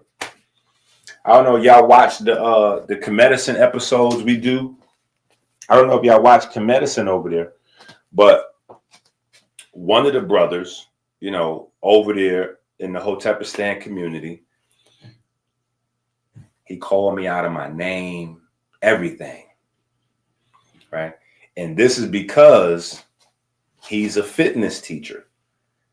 And I guess he might have felt the way like I was coming in and, maybe he occupied that space or whatever the case may be. So I hit the brother up in private, you know what I'm saying? And I'm talking to the brother and I ask him, like, what is it you disagree with me on? We could build, whatever. He like, well, I don't know. So that means, all right, I got it. It's emotional. So we start talking. I'm asking him about this. Now he's supposed to be like a fitness or health professional of some type. Asking him about this. He don't know about this. He never heard of this.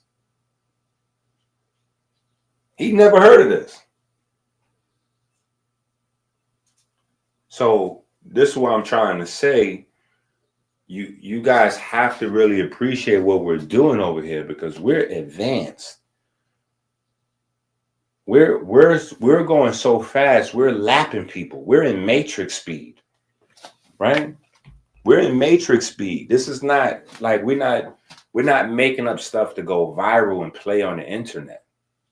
This is the most important thing in your life. When you look at the Codex, this is the electrogenic Bible. This is on the cover of the Codex for a reason. I didn't make this up. I didn't create this. Let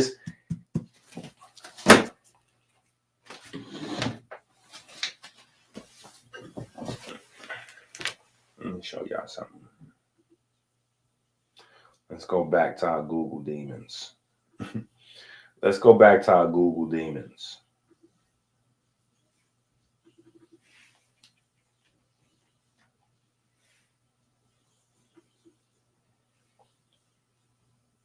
You see this?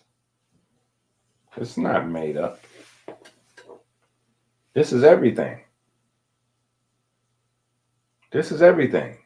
This is everything. But guess what? In 1765, they didn't know about this. In 1765, they didn't know about this.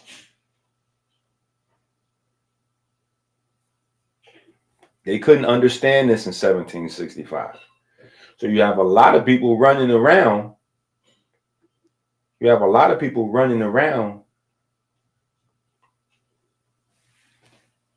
from personal trainers to, different levels of health professionals that have no idea what this is. They have no idea what this is. You don't know what that is. They have no idea what this is.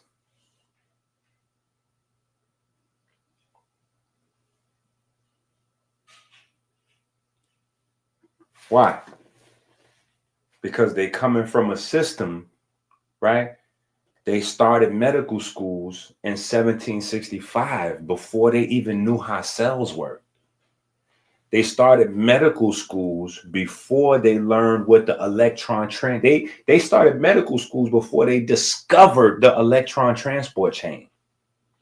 The electron transport chain that we're talking about, right? The electron transport chain, remember, we start the conversation off. We spent 90 minutes talking about cyanide, right? Cyanide, right? Cyanide, right? Let's go back to our little. Now, mind you, I know I can't draw, so don't be getting on me, right?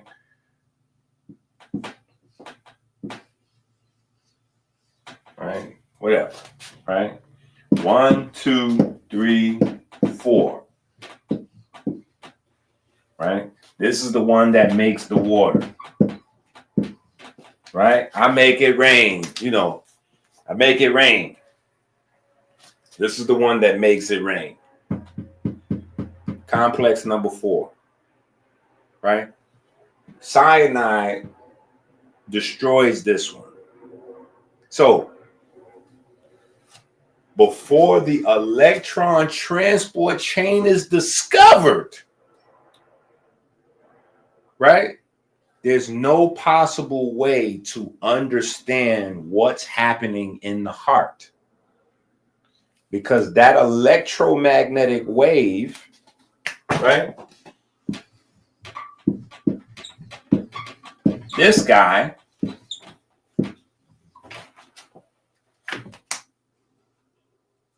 is primarily produced by this, right? So when we talk about a neuron, for instance, right? Or when we talk about cells' electrical potential, right? Depolarizing, repolarizing. You're talking about the cell membrane, right?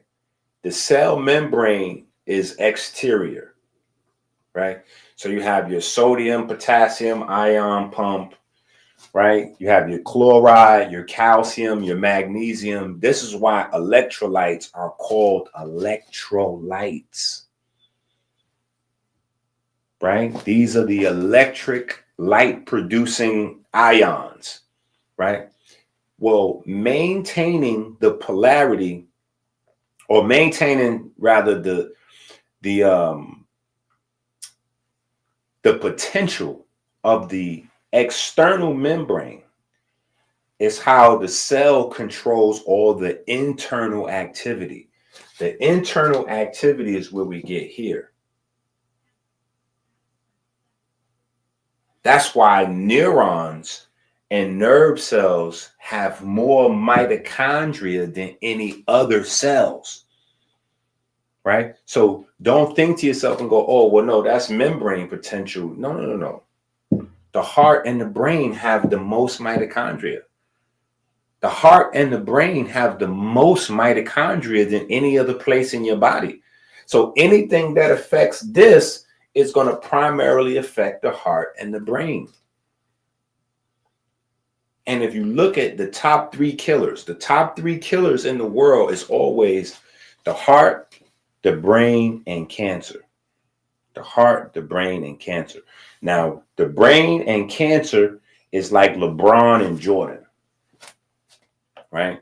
LeBron and Jordan, this GOAT debate. There's always the GOAT debate. Who's number 2 killer? Oh no, it's the brain. Oh no, this year we got the statistics. It's cancer. Cancer is the number 2 killer right now. Oh no, it's brain disease because it's Alzheimer. This. Number 1, heart disease. Number 2, brain disease versus cancer. They're going back and forth.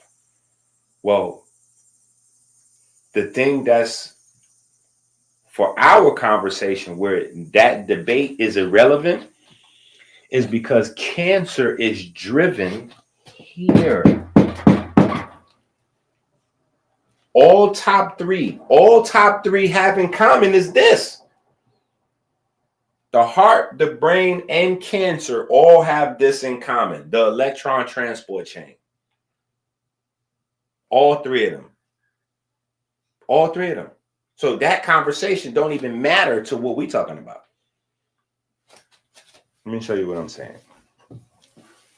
Okay, let's go back over here. Right? Let's go back over here. Let's go back this way. Now let's go here. Let's type in Otto Warburg. Okay. Let's look at this guy. Okay. Now let's type in his thing here. Okay. The Jews, Italy. What are we talking about? Okay, here we go.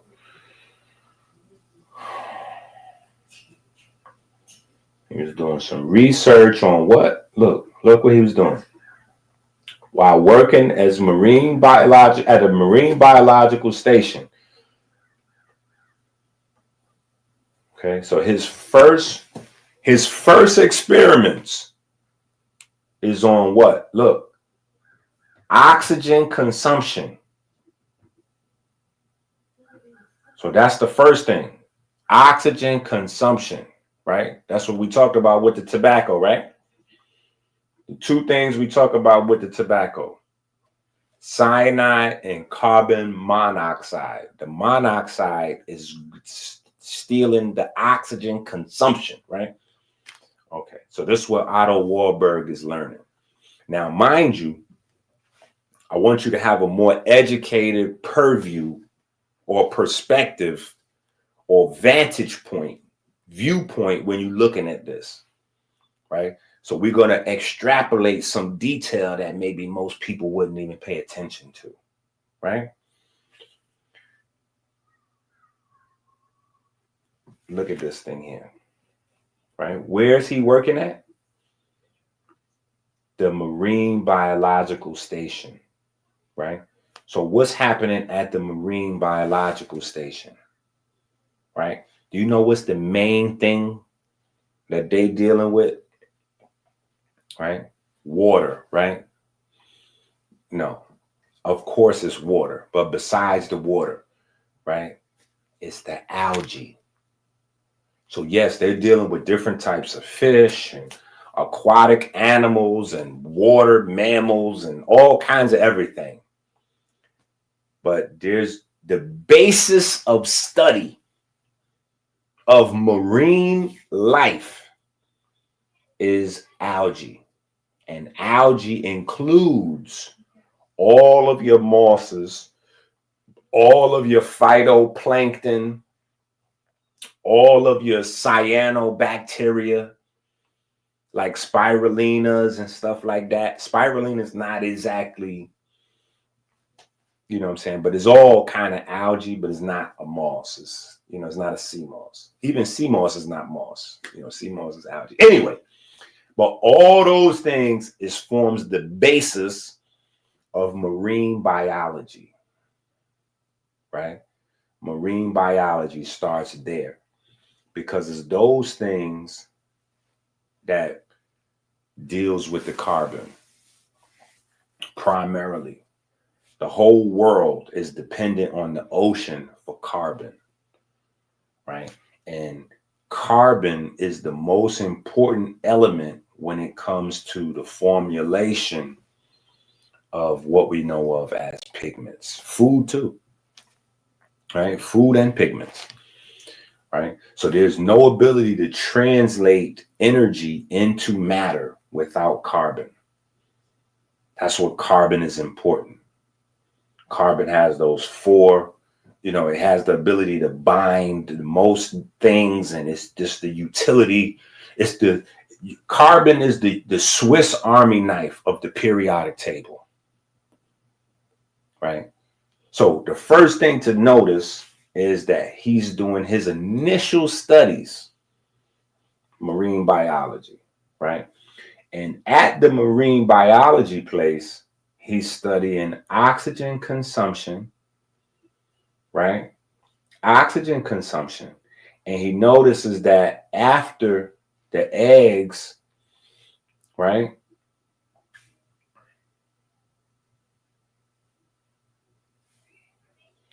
Right? Look, he's studying sea urchins, just so you can see what I'm saying. I just like to provide as much receipts. Look, he's studying sea urchins. What do sea urchins do? Sea urchins do what?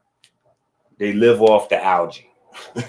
So I'm just showing you, like, there's no study in marine biology without this, right? So anyway,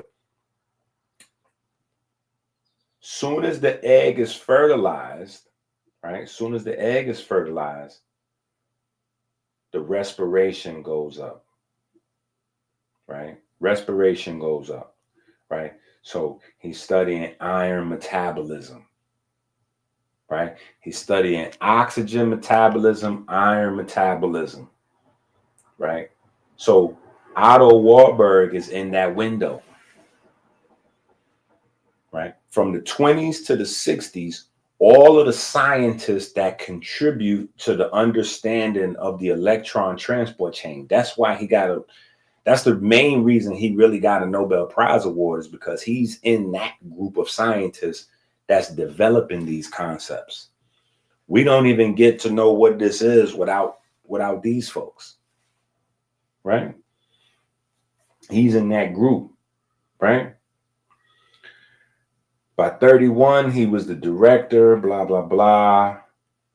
Rockefeller, see, Rockefellers come in here, right? They renamed it the Max Planck Society. So all these names is popping up, right? So now, what does he go on to do? After he studies these things, he starts to study cancer. He now moves his study into tumors, right? And he's studying the respiration in tumor cells, right? In cancer cells. See?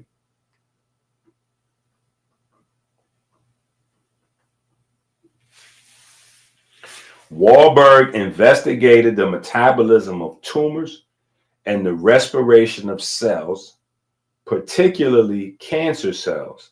In 1931, he was awarded the Nobel Prize in Physiology for his discovery of the nature and mode of action of the respiratory enzyme.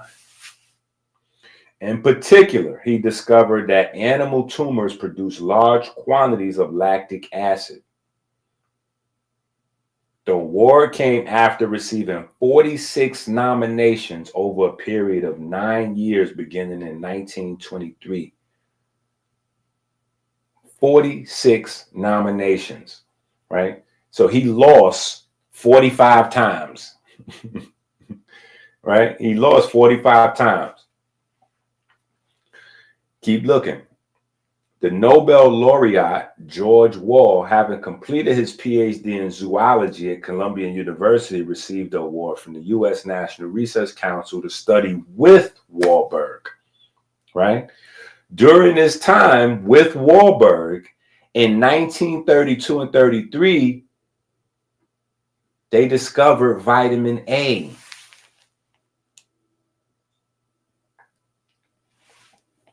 Listen to, I'm trying to tell y'all, when we be going through this stuff, this is fact.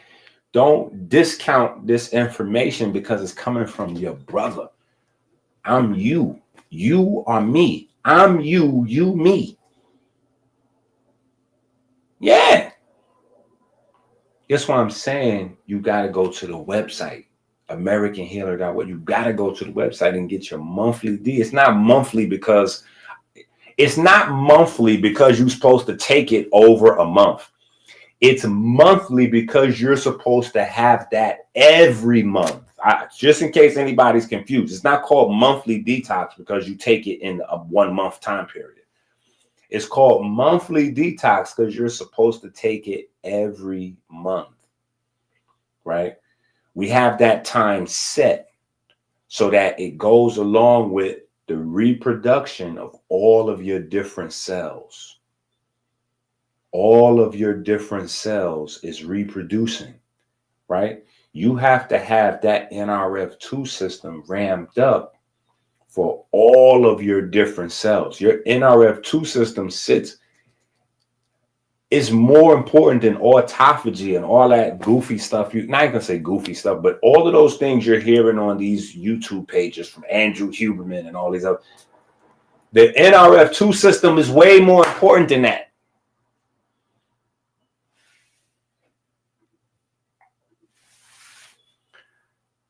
So this is the reason why, anyway, long story short, this is the reason why, whether we're talking about heart, brain, or cancer, when we're talking about top 3 killers, it all comes back to this, right? It all comes back to this because it comes down to how well these pigments function, right? When we having our pigment conversation, understand this is a part of the pigment system. So when we talk about the pigment system wasn't included in, it's not just melanin. This is the pigment system. When we say smoking attacks the pigment system, if your mind immediately defaults to melanin and like a Chuck D verse or I'm black and I'm proud, you're not getting the science. You're not getting the science part. This ain't that. This is a part of your pigment system. Your blood is a part of your pigment system. Oxygen metabolism is the basis part of your pigment system. These are pigments. These are called respiratory proteins. These are called cellular pigments. Cytochrome, cyto, cell, chrome, color. That's what these are. These are iron-based pigments, just like your blood.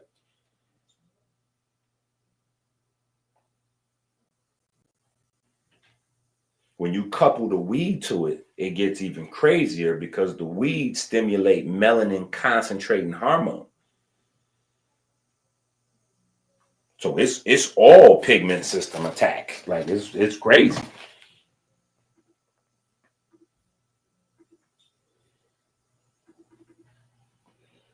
THC versus melanin concentrating hormone.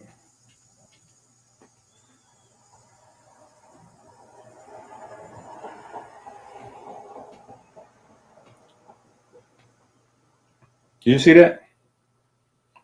THC is an external psychoactive, whereas melanin concentrating hormone,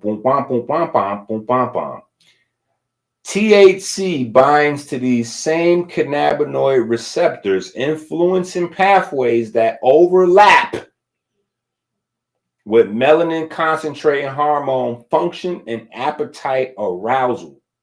They are fundamentally different. One is a plant-derived substance. The other is a naturally occurring hormone.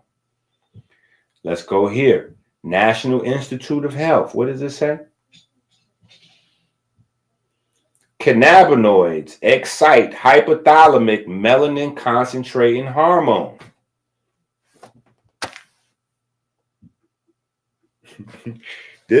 Listen, I only been doing this for 30 years. That's all. Just only 30 years. Right? I only been doing this for 30 years. That's it. I only been doing this for 30 years. Every single day, every day. While you was at work, while you was at school, while you was partying, while you was sleeping, while you was going to the bathroom, while you was having sex, while you was driving on the highway, wherever you was at, I was probably somewhere like this. Look, you was somewhere else. I was like this somewhere.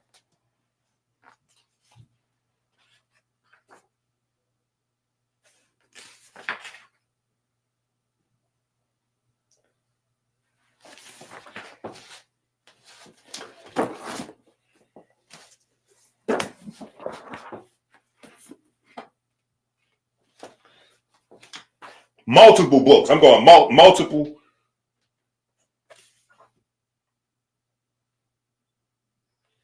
See, I spent decades doing that. I spent decades doing that. Going through books. Like eating them. I lost relationships because of my relationship with books. And if I got to choose between a woman and my reading habit, she gonna have to go. This has happened in my life. Some people that might sound crazy to. If my reading habit compete with, if a woman is threatened by the time or the money I spend on books, she gonna have to go. That's happened before.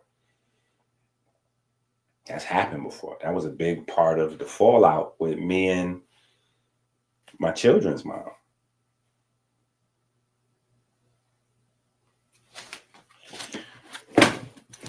Telling you. So I only been doing this for 30 years. That's it. That's it. So when we talk about the top 3 killers, we're talking brain, heart, cancer. The thing that they all have in common is what?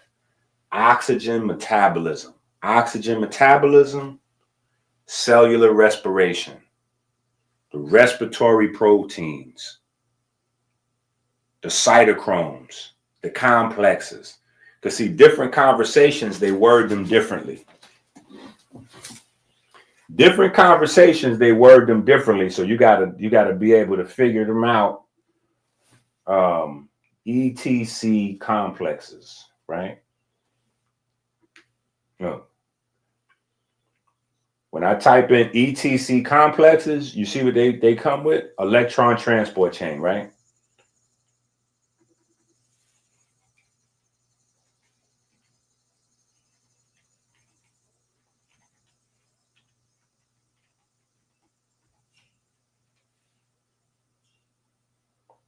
Look, when I type in respiratory proteins, you see what they come with?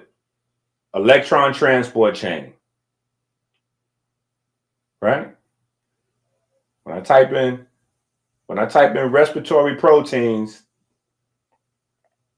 see that? Electron transport chain. You see what that one say? Clear, right? Right there. Do y'all see that on the screen? Electron transport chain. Right here up in the corner, right? Boop. When we type in, what we typed in the first time? Complexes. Let's type in cytochromes. You see that? When we type in cytochromes, the same thing comes up again. Electron transport chain. Right? This is how people get confused because you have different sciences, and all of the different sciences, when the science was invented, they didn't know about this. So over the years of dealing with the sciences, they developed different terms, but they're talking about the same thing. So in some science conversations, you're going to see respiratory proteins or respiratory pigments. They're talking about electron transport chain. In some conversations, you're going to see complexes. They're talking about the electron transport chain. In some conversations, you're going to see cytochromes. They're talking about the electron transport chain. I need you to be able to cut through the foolishness. I need you to be able to cut through the translation, right? Ben aquí is come here, right? Ben isi, right? Come here. 3 languages, I'm saying the same thing, right? French, Spanish, English is still the same thing. Or no language. I could just, you know what this means. Like, this is universal. No matter what language you speak, somebody go like that, you know what that means, right? Science is the same thing. Science is a different language. Science is a different language altogether.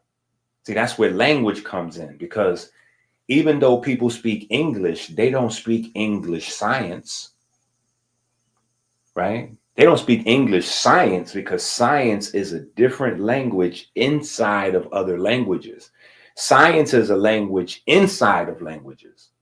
So there are Russian people that speak Russian fluently, but they don't speak science, and Russian has its own science language.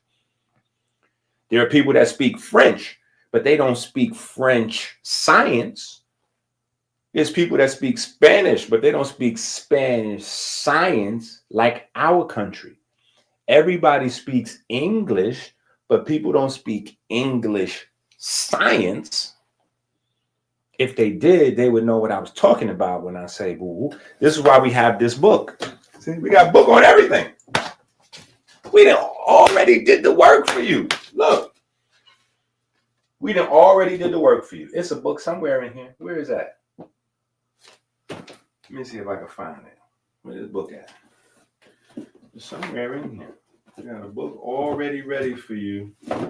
And some of y'all know what book I'm getting ready to pull out. Some of y'all don't know what book I'm getting ready to pull out next. Here, go right here. See that? Body language, right? Body language. So you can learn the language of science that applies to your body, right? Because we speak English, but we go to the hospital, we don't know what the doctors are saying. It sounds like the doctor's speaking another language. They're not. They're speaking English, but they're speaking body language. So you don't know body language. They speak in English, but you don't know what they're saying. Just like a Spanish person. We got a lot of Spanish people in America. Well, them Spanish people, they go to the hospital. It's Spanish-speaking nurses and doctors in there. They can't speak to each other because them Spanish nurses and doctors are speaking body language in Spanish. Because your body language didn't even start in English. So that's another thing that may be even more confusing, because body language starts in Latin. Body language starts in Latin. And then from there, the Latin gets translated to other languages, and then it gets converted into the science language. If you don't have the body language book, you already know. Go to Amazon, add it to your cart.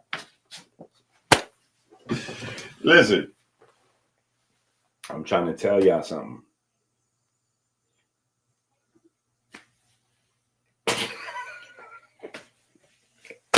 Listen, we got too many people that's watching the video right now. We got 60 plus people watching the video right now. That means that y'all missed the whole beginning of the video. If you missed the whole beginning of the video, you got to go back to the beginning of the video. Right? These are complete classes. You got to have you got to watch the whole video, and you have to have the book. Right? Here's the book. Right? It's a 15-week class that we're doing. Right? Here's the book.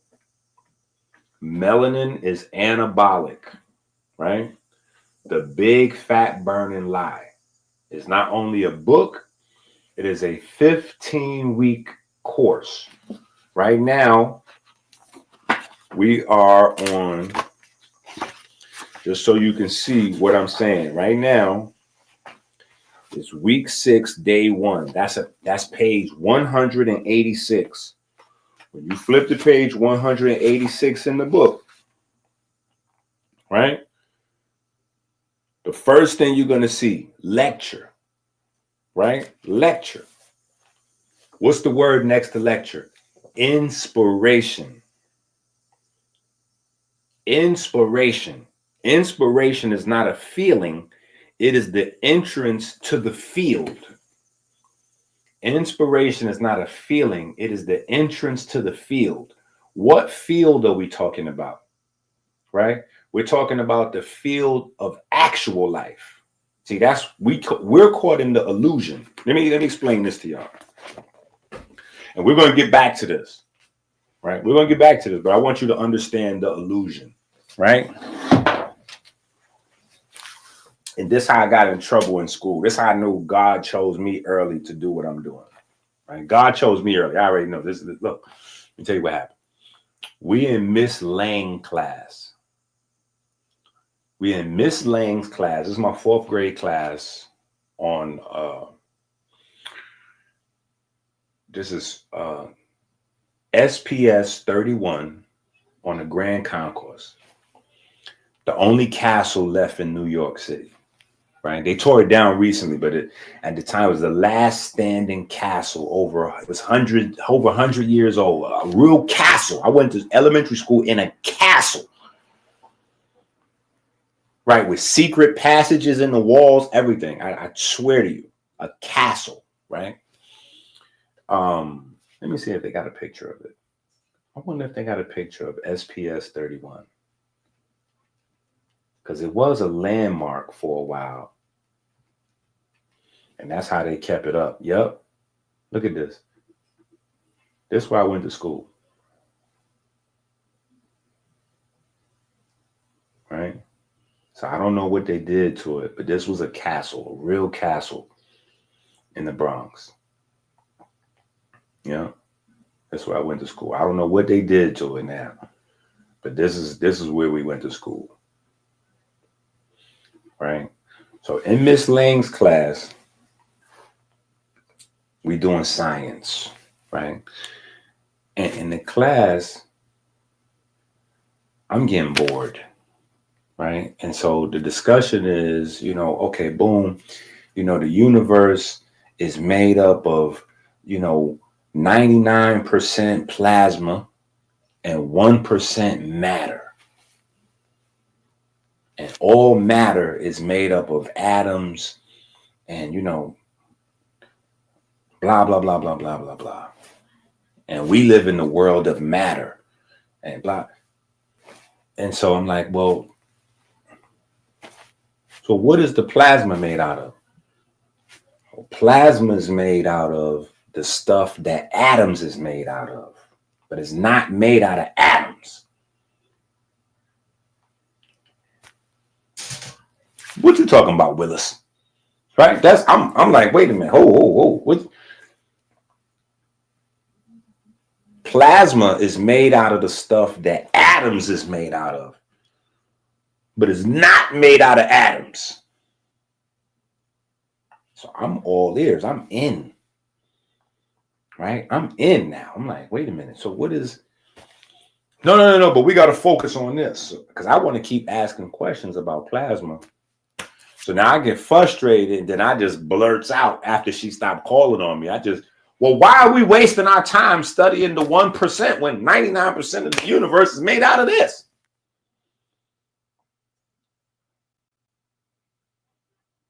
So of course I get in trouble. You know what I'm saying? I'm the young Messiah. I get hung out on the cross for the people. Because eventually she got to answer the question. Because everybody want to know now. I'm in trouble and all this and all, whatever. I had to go out into the hallway and do whatever. But eventually she got to answer that question. Because I don't put that in everybody's mind. So now she had to explain that, all matter is made out of the same material. Because all atoms is made out of the same material. Right? But they don't know much about it. That's all they know. That's why we got to discuss the 1%, because they don't know much about the plasma. They don't know much about electrons. They don't know much about subatomic particles. They don't know much about that. They only know, we got info on atoms, right? Because we have Isaac Newton. And Isaac Newton came with the laws of physics and blah, blah, blah, blah, blah. Well, guess what? Here's where the problem comes in. Here's where the problem comes in. Now, mind you, this is happening. I'm in elementary school in the 80s. So this is in the 80s. She's explaining to me, we don't really have much information on electron behavior. Well, guess what? That's what this run on. This goes on. That's what the fuel of my. So you see why we have to have a whole class on this? Because the medical schools was made on the science of physics. But physics doesn't apply to this. This is the electron transport chain. Literally, the thing that science knows the least about is you. Literally, the thing that modern science knows the least about is you. And why is that? Because of the church. Because your ancestors already had 3,000 years worth of studies. Your ancestors had 3,000 years worth of studies. Medical papyri still exists. But they had to move you off of that information to reset the power structure in the Greco-Roman, right? So to do the colonization of the world, the conquest of the world, they couldn't have you looking to Africa. They had to have you over here. So all things natural, sunlight, banished. If you start talking about the sun healing you up in any shape, form, or fashion, the church would hang you in front of everybody and burn you. If you start talking about clean water was enough to get you hung and burned. Yeah, it wasn't just herbs. Everything, the sun, the water, and the herbs. If you start talking about you got a sickness, and water, sunlight, air, or plants can heal you, you would be hung and or burned. Because some people, it wasn't enough to hang them. They hang you till you die and then light you on fire. And then after you nice and cooked, they would allow people to pick off you and eat you right there. So it'd be an example, like you'd never want to be this person. Yeah. So you would let them do any kind of experiments on your body, then do that. The last thing you would do is anything natural. And to follow after any cultures of people that had natural practices made you a heathen. And if you was labeled a heathen as a man or a witch as a woman, you getting ready to get hung and or burned. And it's that institution, the church started that relatively soon after Rome took over from Greece, right? So all through Council of Nicaea time, 300, 200, 400, all up into the wars with the Muslims and all up into they sanctioned the first university in France, which is like 1200, 1300, somewhere around there. It gets weird depending on the source you look at. They might go 900, because they had some schools, but the official schools didn't really start to the 1200s, like universities and colleges like we got today, right? This is started by the church. This is why college degrees still got church stuff on it, right? Even if you're an atheist or agnostic, your degrees have church stuff on it. Because the universities and colleges come from, their roots is from the church. Now, prior to the church, right? Prior to the establishment of the church, all education on earth was from Kemet. The Greeks got it from Kemet.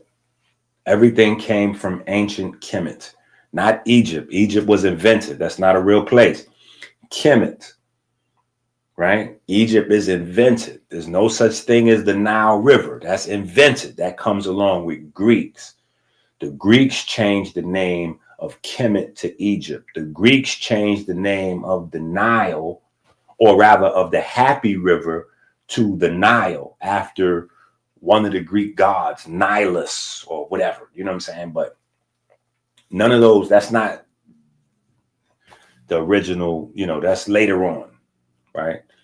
So the people that built pyramids, they didn't know what Egypt was. If you called them Egyptian, they probably punch you in the face and all that. Like they'd be ready to, you calling them out their name. That ain't, they don't know what that is. Yeah, they wouldn't know what that was. If you was in Kemet and you asked one of them people, like, where's the Nile River? They'd be confused. Like, what is that? That didn't exist. Happy River? The Happy River's right there. That's the Happy, yeah.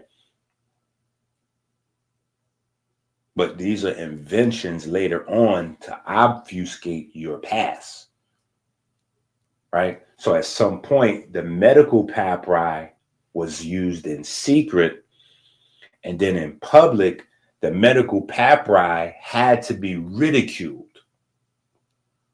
It had to be ridiculed, right?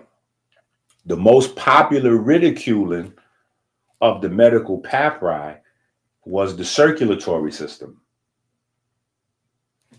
What are we talking about? The blood, right? The blood, the circulatory system. They say, well, the ancient Egyptians, they didn't know about blood circulation because they said that the gods, specifically the sun god, was communicating through the vessels. They said the blood was mixed with Atum. Right? Now, they spent 2,500 years ridiculing that. So in people's mind, they're programmed with that's foolishness, right? Only to turn around, watch this, only to turn around, right? After they ridiculed you, they came up with this. Look at this. Now watch this.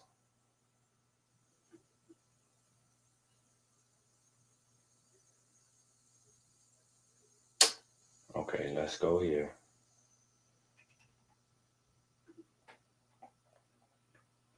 Look at that. You see that? Lumen. What is that? The standard unit of luminous flux equal to the amount of light emitted per second in a unit solid angle, blah, blah, blah, blah. Boom, bam, boom, bam, bam, boom, bam, bam. Right? All right. The standard unit of light. Right? Now let's go back again to lumen. Look at this. Let's get more definitions. Right? You see the original is Latin. Right? Okay. Now what does it say right here? Lumen. In anatomy, what is this? The central cavity of a tubular or other hollow structure in an organism or cell.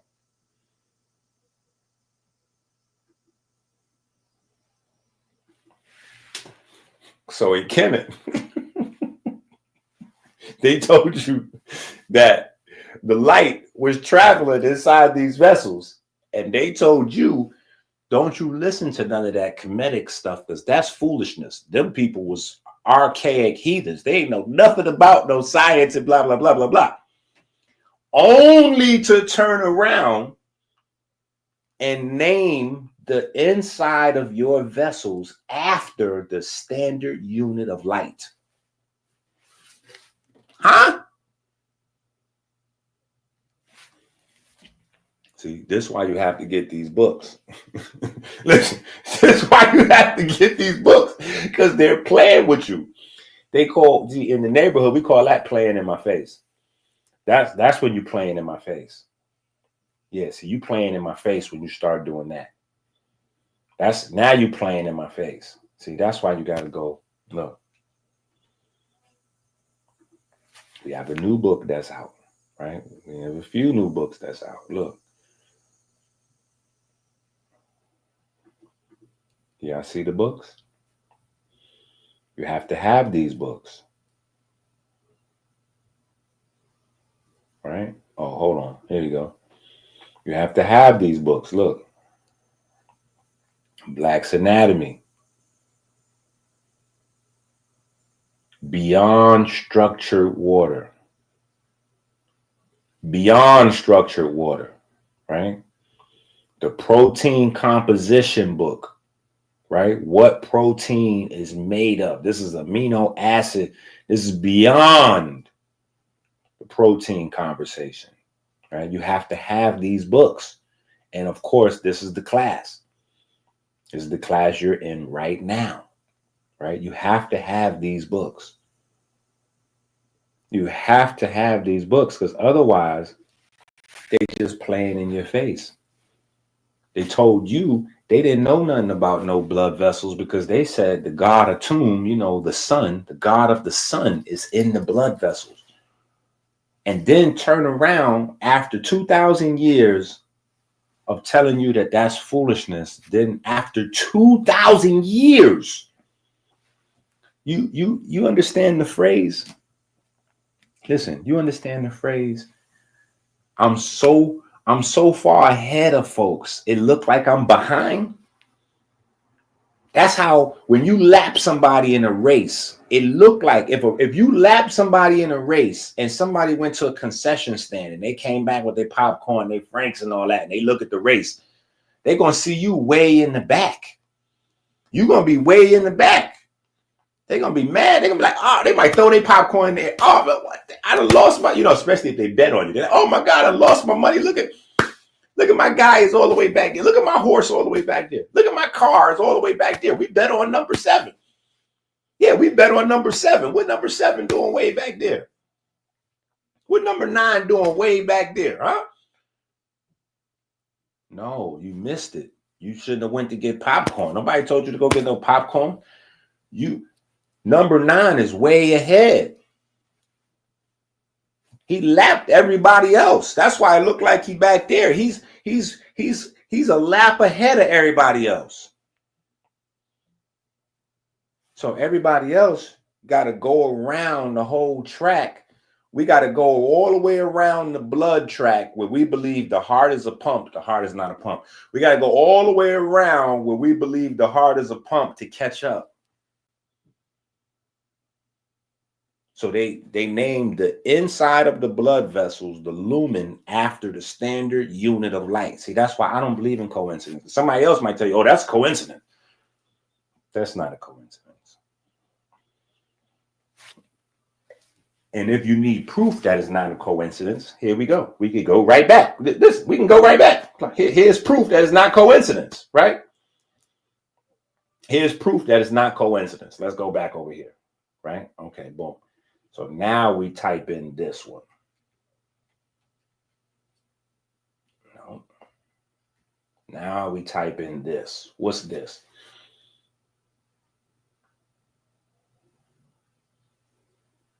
You see that? Melanopsin is a light-sensitive protein, right? Now, before we even get into the boom, bam, boom, bam, bam, boom, bam, bam, boom, bam, boom, bam, bam, boom, bam, bam, we're just going to go right here. We're just going to leave it right here, right? Melanopsin is a light-sensitive protein, right? So now we get it. Melanopsin is a light-sensitive protein. Now let's do this. Let's move this word and add this word.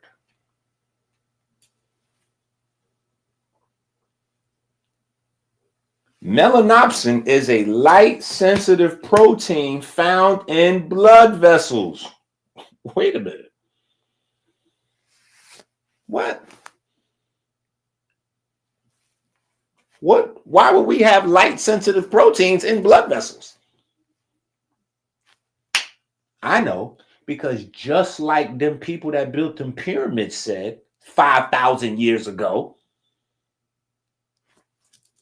there's light being conducted in the blood vessels. Hello? Is this thing on? Let me see, is this thing on? Is this thing on? Did everybody just go get some books right now? If you didn't just go right and get some books right now, I know my mic must not be. My mic, something must be wrong with the chat, because y'all in the chat supposed to tell me when my mic is out. Clearly, my mic must be out. My mic must not be working.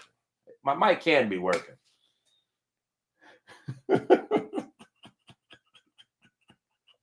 Hey, my mic must not be working, because I know I just sent y'all to go get these books right here. I know I just sent y'all to go get these books right here. So if y'all didn't just go get these books right here, something got to be wrong with my microphone, because clearly y'all not understanding these folks playing in your face.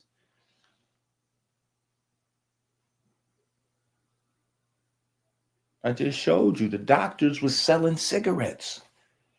The scientific journals was running cigarette gate. What are we talking about? Tobacco would not be a big business if it wasn't for the doctors was selling it. The doctors sold cigarettes. Nobody else was selling cigarettes. The doctors sold the cigarettes. The actors in the movies that was selling cigarettes was acting in roles of doctors. The doctors was selling the cigarettes.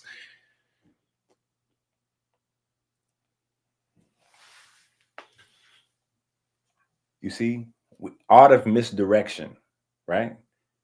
To this day, 2025, to this day, people was upset, right? And they use example like, oh, well, like when the pandemic hit, right? When the pandemic hit, pay attention. When the pandemic hit, people were saying, like anti-vax people, they was like, well, how can we trust the doctors? You know, because remember, the doctors was the ones that was saying cigarettes is healthy, right? But the younger people don't have a memory of that. We don't have a memory of that. We don't have a memory of folks telling us that, oh yeah, what, you know, you get killed or hung if you was you're talking about water, sunlight. Now all those things is basic.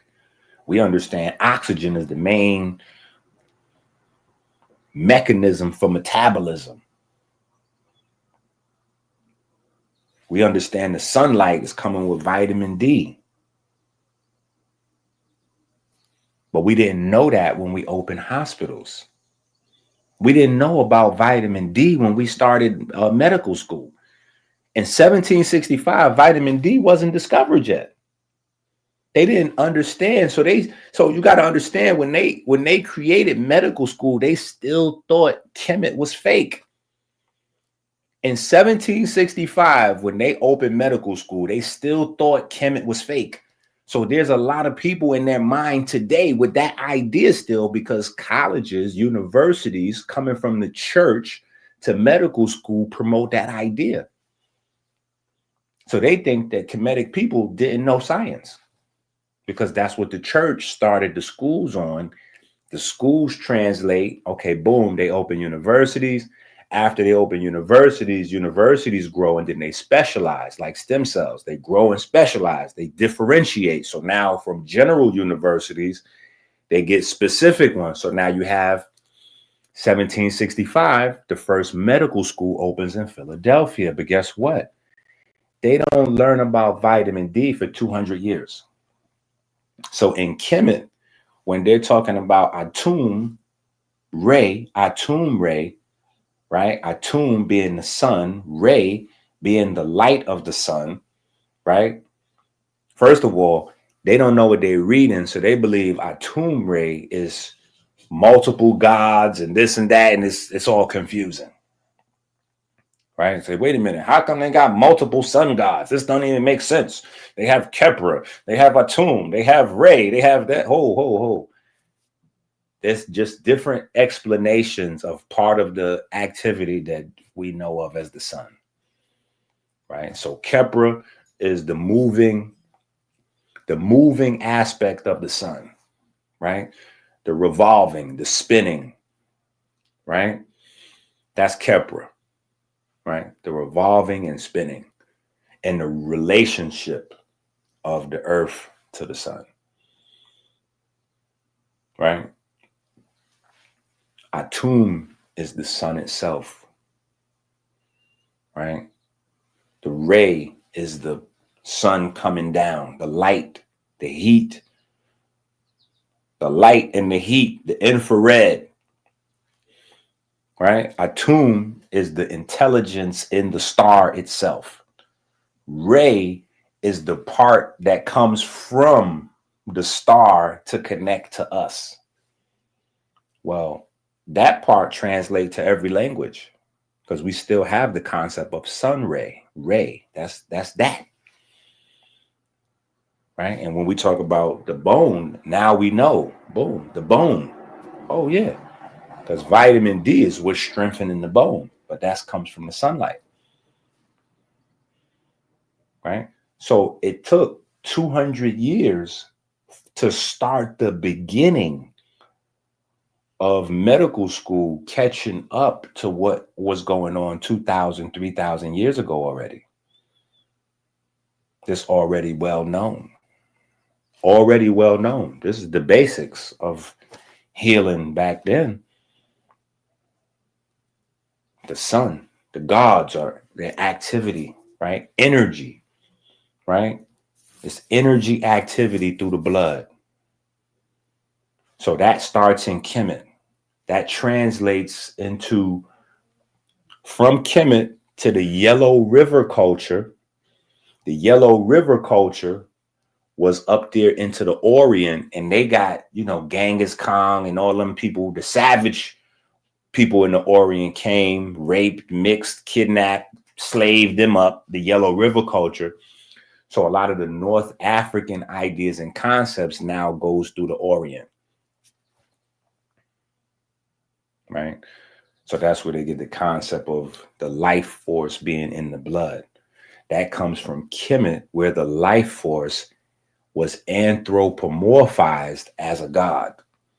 And the gods, the life force, lived in the blood, right?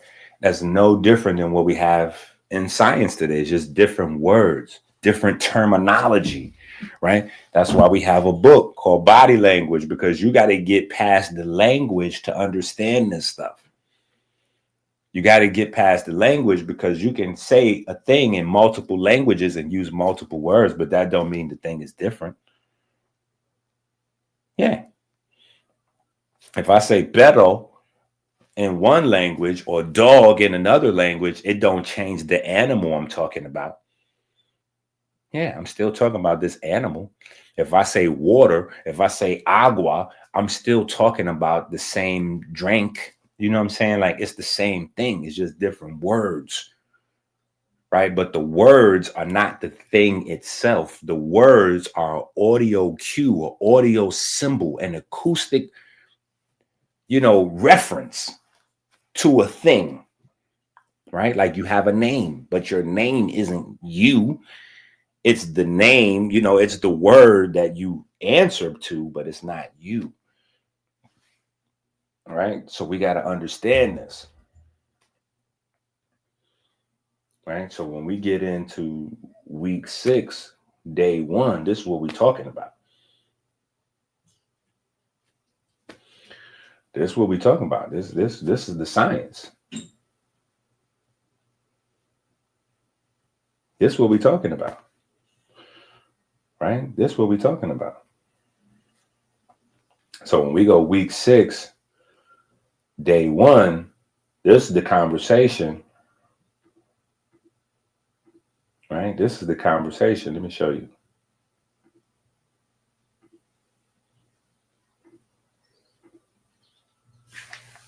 When we go week 6, day 1, this is where we at.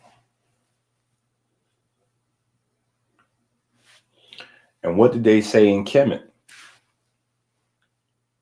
The gods live in the nose. I'm just saying, these are all facts.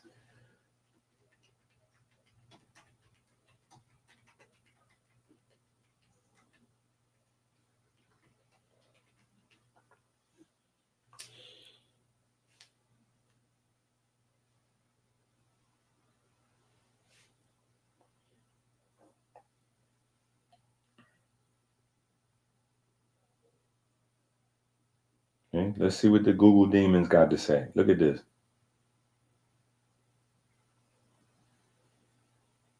Look at the Google demons. You see what they? Oh wait, hold on, y'all on the wrong thing. I like to look up with the Google demons because first of all, what you got to know is this: it's a lot that the Google demons or AI is not going to know because AI, just like Google, what AI is a stronger search engine, but it's not more than that. It's a very fast, it's a faster search engine, but it's just a search engine. And so it's classical information. It's Western academia on speed dial. So if there's differences or things that Western academia has wrong, chances are Google and AI will also, have those leanings, right? But it's always good to just get the other opinion, the other side of the conversation, right? So let's see what they say, right? Okay, wait, let me do this another way. Let's go like this. Bam. There we go. Okay. What did AI say? Look, the claim gods live in the nose is a misinterpretation of ancient Egyptian beliefs about the breath of life. Egyptians believed that a statue could house the spirit or ka of a god or a deceased person. The nose was associated with the breath of life, and therefore damaging a statue's nose was a symbolic way to kill the figure by preventing it from breathing. You see how sometimes people tell on themselves? So what was the colonizers doing by going into Kemet and damaging the nose? They thought they was killing your gods. This is deep, but it tells the story, right? The breath of life, right? So even in the Bible, right, the breath of life doesn't go in the mouth. It goes in the nose, right? It goes in the nose. The olfactory system, right? Because the breath of life is endowed with light, which is the reason why the olfactory system developed first in complex life. Because in complex life, the most important resource to find with your nose was the aromatics,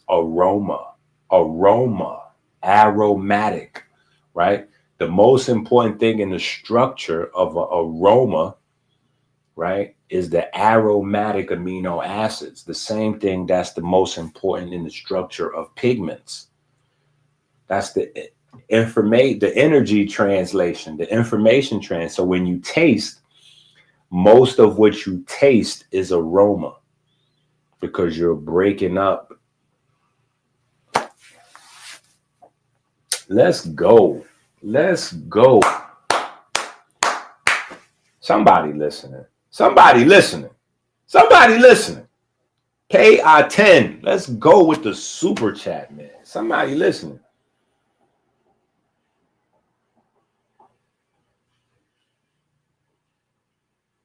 Oh, yeah. That's a super fact. That's a super fact. But people getting programmed once again. They getting brainwashed once again back into, so AI is amazing. I love AI. I think it's a great thing, a great tool. But again, our children, if we don't understand so we could communicate to our children, they're going to grow up in a world where they think AI is superior. And AI is another tool of Western academia. It's the most powerful tool of Western academia thus far because now AI will be able to take over everything. What does that mean? Western academia recolonize the world through computers. unless we get our hand on it and we do what we, but we're being led to be scared of it. So we like, oh, I ain't messing with them AI. I ain't on that AI. I ain't on them computers. I ain't messing with them. All right, well then later on you can't complain when they take over because you ain't mess with it. Like we say with politics. Well, when somebody get in office that ain't going with our program, we can't.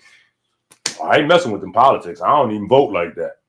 Well, you definitely complain. So how is it that you could complain like that but not vote like that? Like, we got to get our hands dirty. See, that's another part of coming from the Bronx. We know you got to be in it to win it. You know what I'm talking about? Yeah, you got to be in it to win it. I can't stand from the sideline and complain about science. No, I got to get out there and start writing new books. We need new books. Somebody got to start making them.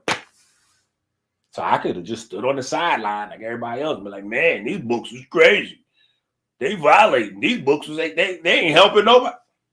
Or I could get out there and start making some books. Like, oh yeah, we need books. All right, well let's just, yeah, we need books. Okay, well I done read enough books. Yeah, I done spent the most of the first half of my life reading books. I just spent most of my first 30 years reading books. If I was able to take my life and put it into a computer and like the computer like blood analyze you, but like your time that you spent, most of my time would be spent on the most of reading books. So it makes sense that the second half of my life be spent on writing them. Yeah.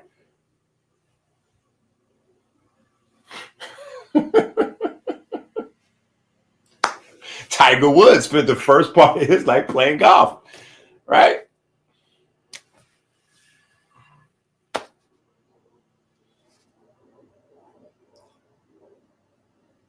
So now when we get to this information here, right? That's why, listen, y'all got to go to the website and get y'all stuff. Y'all got to.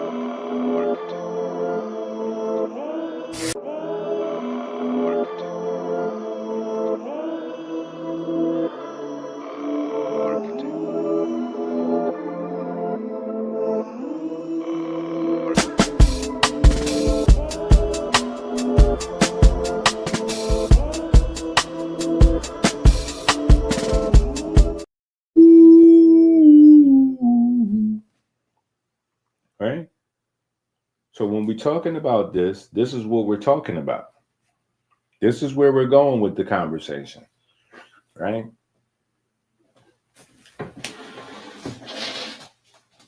Cyanide, carbon monoxide. What do? They inhibit inspiration. Anything that inhibits inspiration inhibits your life force, right? And for 5,000 years, this is what your life force been called. That's the most powerful thing in the world. There's nothing more powerful in the world than this one fact.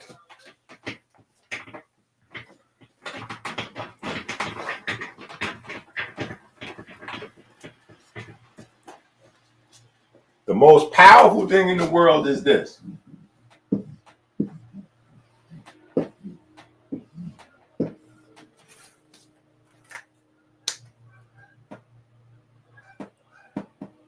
Most powerful thing in the world is that for 5,000 years across multiple cultures and multiple languages, this is what your life force is called.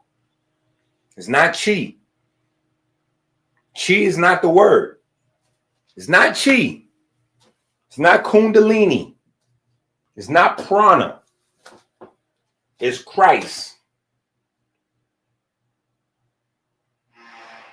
It's not chi. It's not kundalini. It's not prana. It's Christ.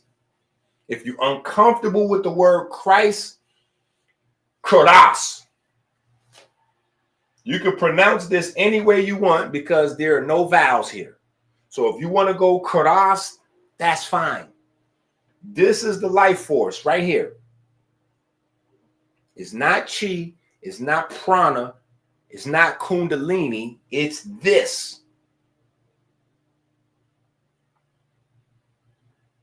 It came from Kemet. It lasted through the Greco-Roman era, all the way into modern science. It is this.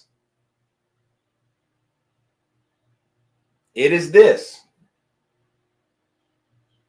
Every breath that you take is powering this.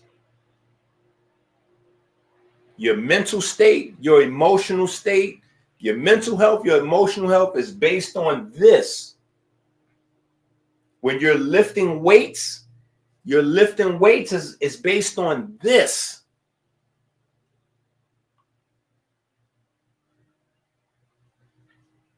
This is what this is based on, right? What do you mean when I'm lifting weights is based on this? This is the electric activity between the SA node and the AV node. That's what this is.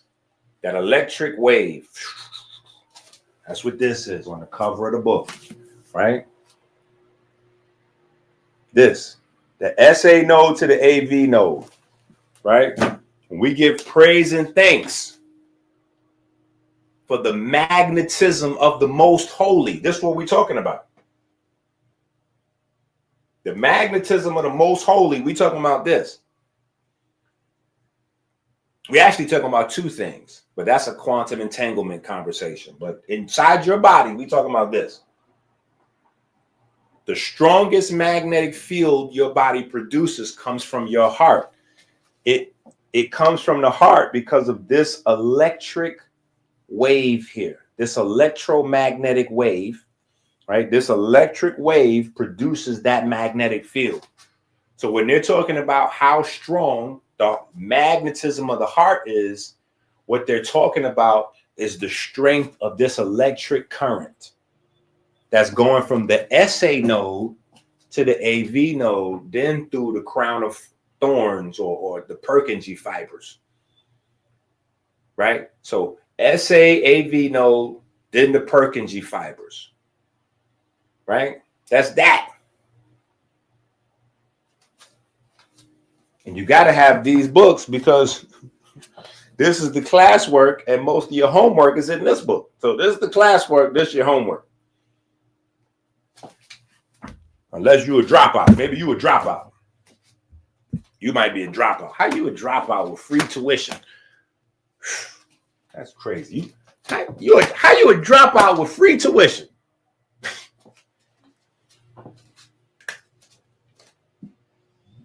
Well, Inky, your class, I can't earn a living with your class. What? That's literally what this class is for, so you can earn a living. Hello? Earn a living? A living? This will keep you alive. Sweat equity. Sweat equity is how you earn a living.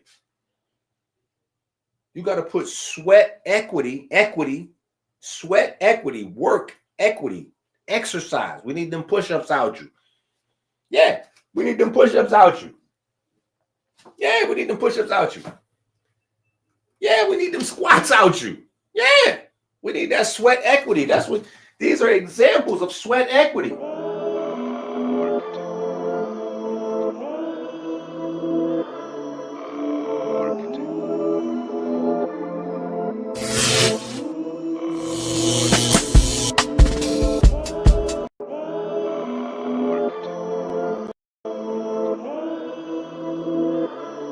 That's sweat equity. These are examples of sweat equity for you.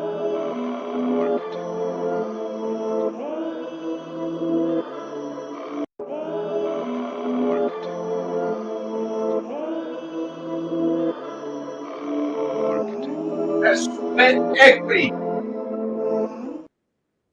Hold on, Inky, but that wasn't really you with doing that. That wasn't. What you mean? Before we had those little clips, we had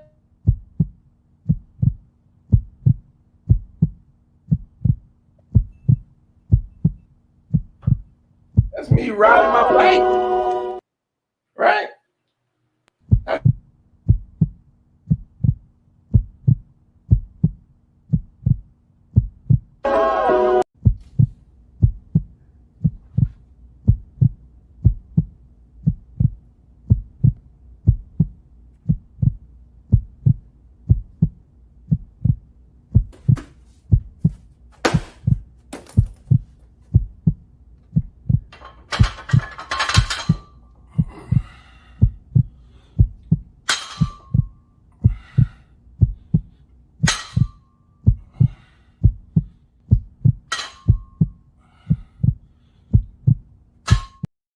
Of course, it's what you mean.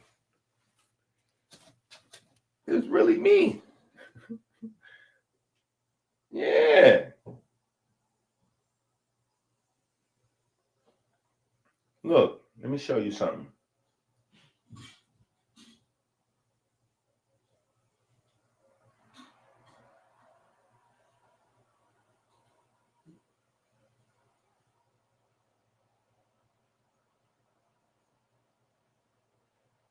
Let me show you something. Somebody said earlier. Somebody said it earlier. Look.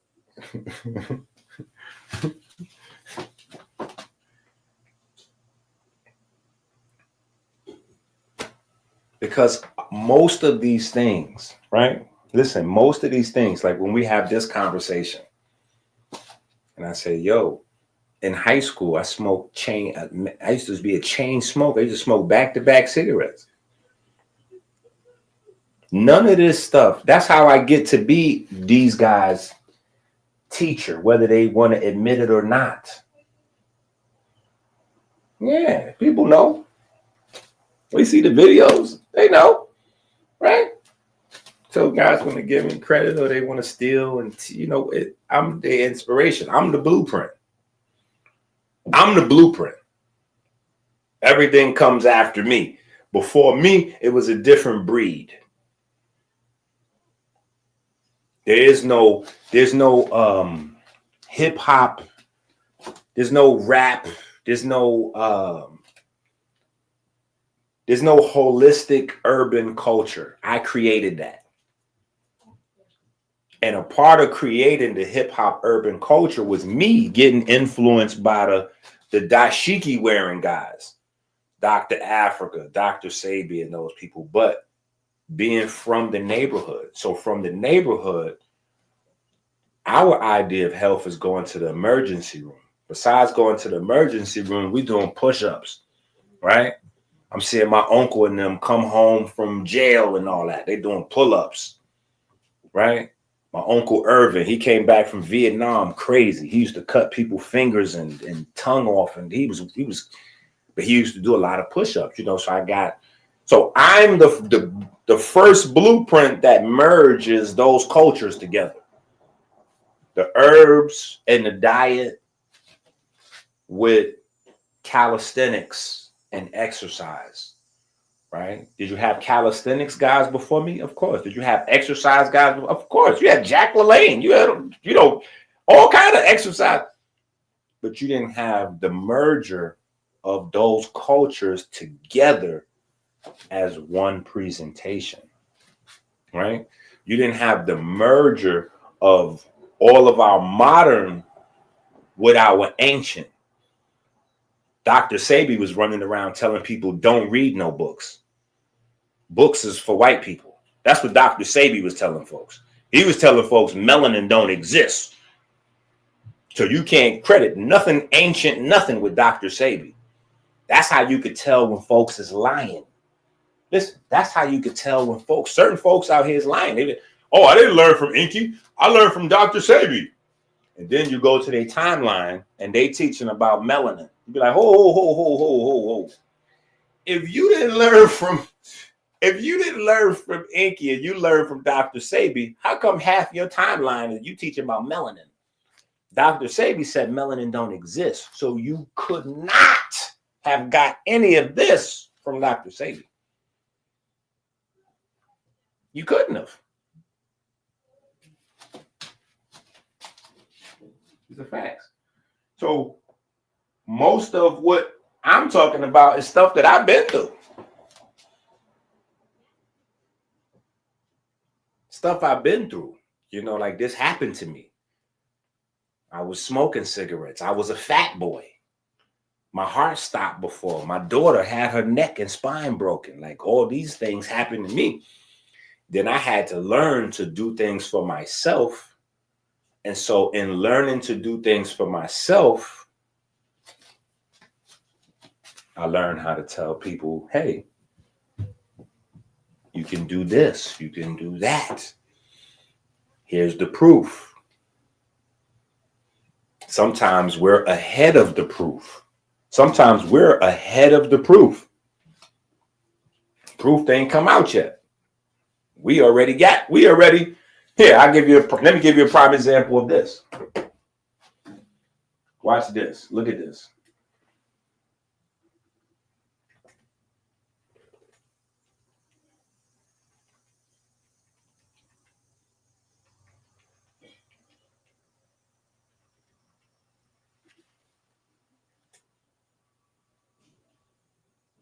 Look at this. Let me show you this. Look at this.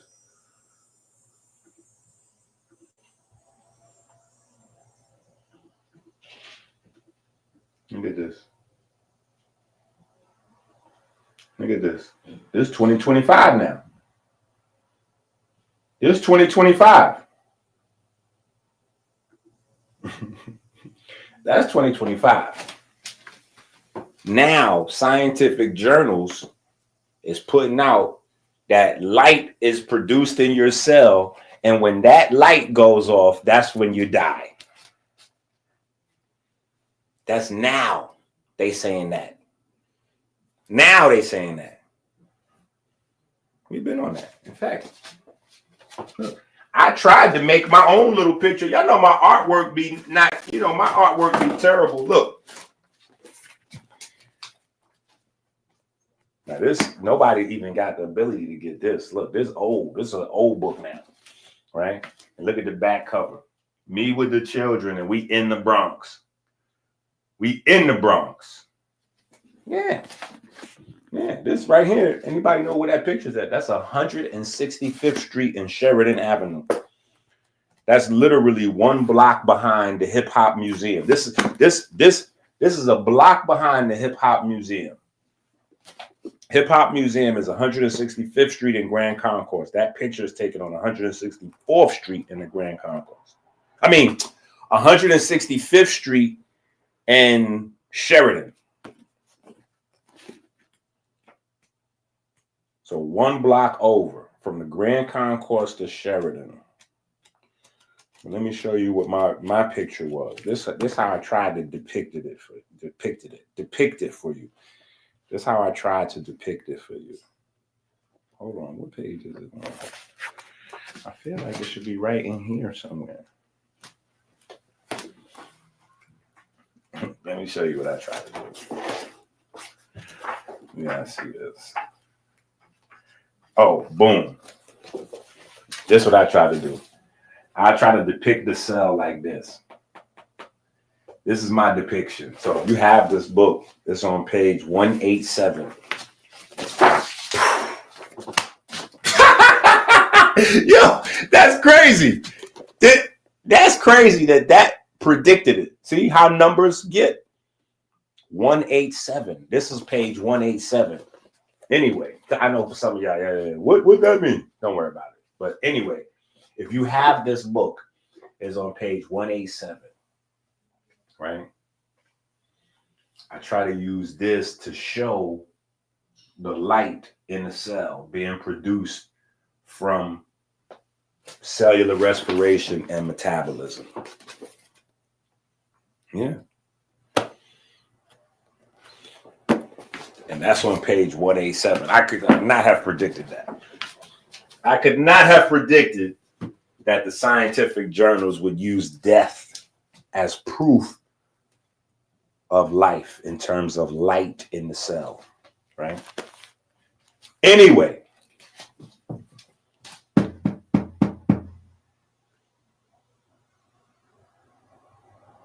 It's not long. Trust me, we right there. Look, I'm coming home again. Right? How the Kanye joint go? Do you think about me now and then? Do you think about me now and then? Right? Because we right there. We know that from the SA node to the AV node, electricity is produced. We know that electricity creates magnetism, right?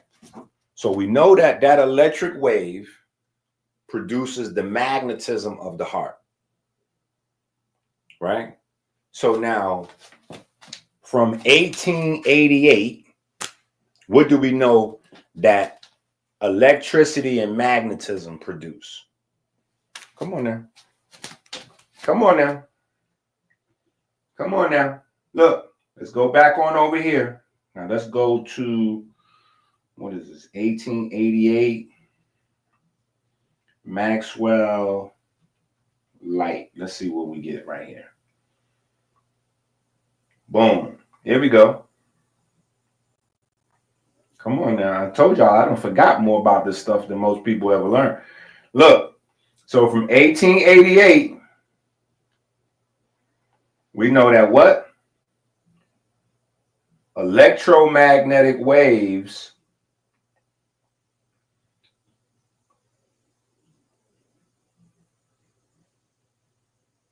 hold on, let's go. Let's dig into it. Let's dig into it.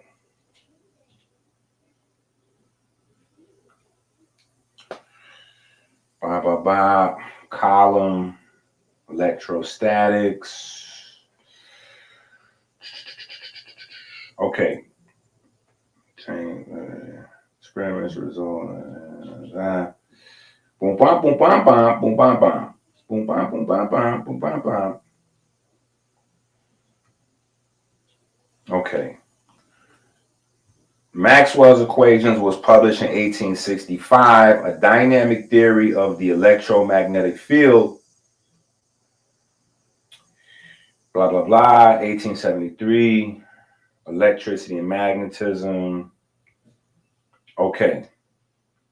In summary, Maxwell's equations successfully unified theories of light and electromagnetism. Okay. So from this time period going forward, we know that electricity and magnetism produces light, and that you can reverse, you can, electricity and magnetism can create light, and you could turn light into a source of electricity and magnetism. So that's where we get all these electric generators and all of these different things is coming from out of this time period. Because now we know the sun is a source of electricity and magnetism.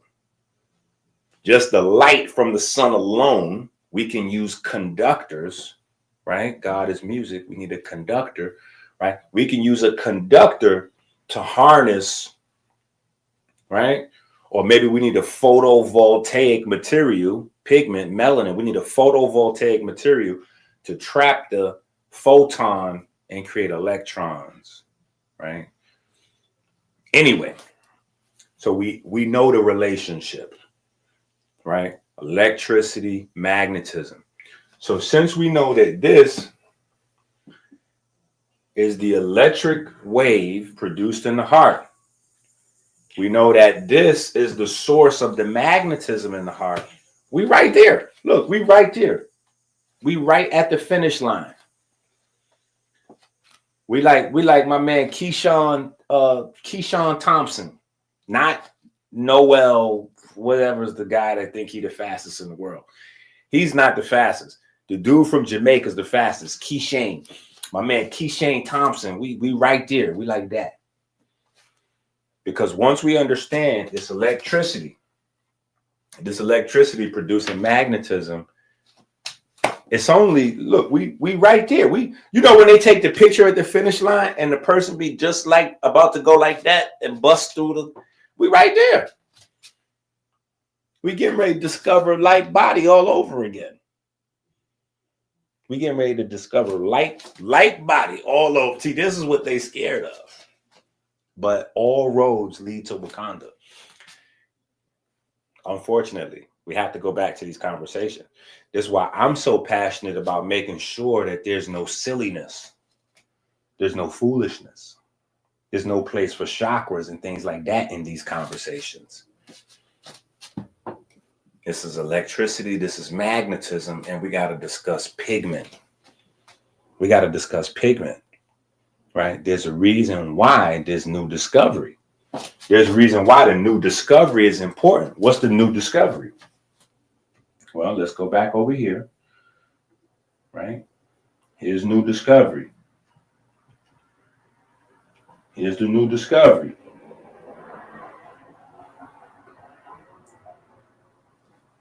Cardiac melanocytes are a type of melanocyte-like cell found in the heart.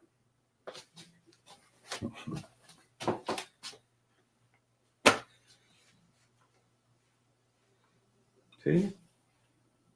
Well, why is that important? Because we ain't get to the other part yet. See, we ain't get to the other part yet. We right here with the 5th grade. Oh, it's electricity over there. Okay. Well, in the junior high version, it's electricity and magnetism over there. When we get to the high school version, we're going to go, wait, it's alternating electricity and magnetism? Oh, isn't that light? Oh, so it's light over there. Then we get to the college version, we're going to go, oh, so that's what the melanocytes is doing. Oh, that's why we got melanocytes in the heart, because the heart is producing light. Oh, okay. And so it's those electrical parts where the melanocytes is at. Science is fake, we don't know what those melanocyte-like cells are doing there. We just recognize that there's melanocyte populations in specific areas. And okay, we got to slow roll it. We got to slow roll it, right? We got to slow roll it because 5,000 years ago, they said this was the underworld of Asar, the perfect black. So now 5,000 years later, we got to slow roll it.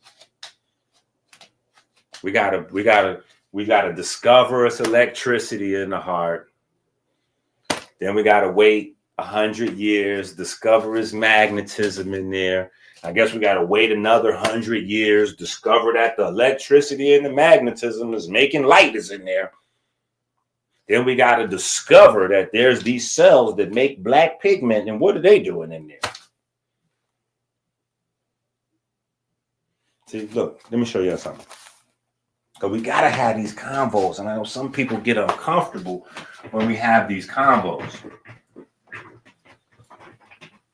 Right? Look, let me show you something. Let me show you something. Look, let's put this right here. 7, 3, 6, 5. All right. When we put this here, right? Everybody knows now that this here is pH. This is the power of hydrogen, right? We know this now, right? If you didn't know, when you start watching me, you found this out, okay? Power of hydrogen, right? pH, power of hydrogen. Boom. Okay. We know that there's 7 days in a week, right? There's 7 days in a week, and there's 52 weeks in a year, right? Mind you, I don't believe in coincidence. I'm not a person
Don't worry.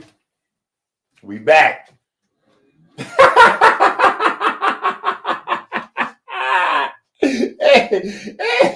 Hey, listen. Look. 7.365 pH. The power of hydrogen. We're going to run through this. The power of hydrogen, right? Pay attention. Now, the last thing y'all heard me say is, I don't believe in coincidence, right? 7 days in a week, but also it's 52 weeks in a year. 5 and 2 is 7, right? 5 and 2 is 7, right? 3, 6, and 5 is what? 14. It's 14. How many segments is there in a week? There's 14 segments in a week, right? 7 days, 7 nights, right? Okay. But I know that we start going into a different space with that, right? So we stay here. Power hydrogen, pH, 7.365. This is the signature in your blood for health, right? The days of the week and the days in the year is determined how? The days in the week and the days in the year is determined by what? The power of hydrogen.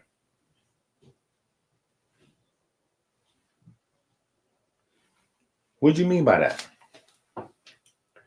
Well, the days in the week and the days in the year is determined by how far away Earth is from the sun. The distance of Earth to the sun is based on the mass of Earth and how the magnetic field of the sun affects the mass of the Earth. That's why each planet has its own space away from the sun. It's based on what that planet is made out of and how heavy it is. That determines how the magnetic field of the sun affects the planet.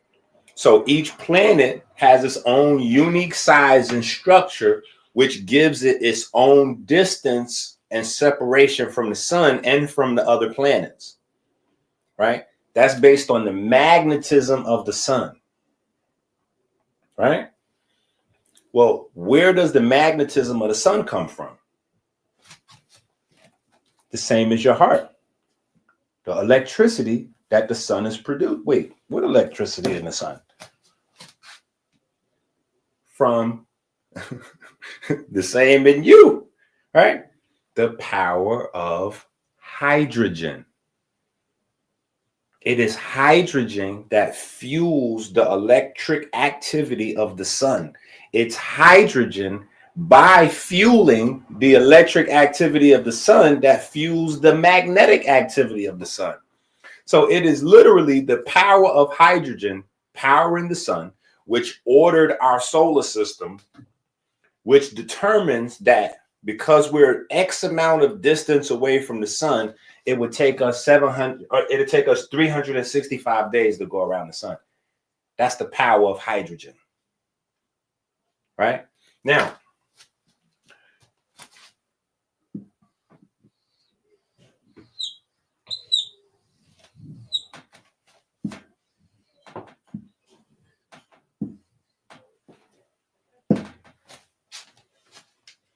what's that? Who know what that is? Who know what this is?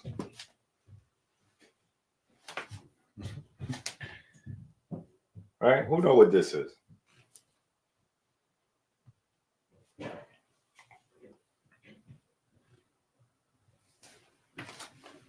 Well, you don't always see the golden spiral. Sometimes you see the spiral. But this is the origin of the spiral. The spiral didn't start in Greco-Roman, the golden, that it starts here, right? What is this? This is wuxia. That's what this word is. This is wuxia, right? So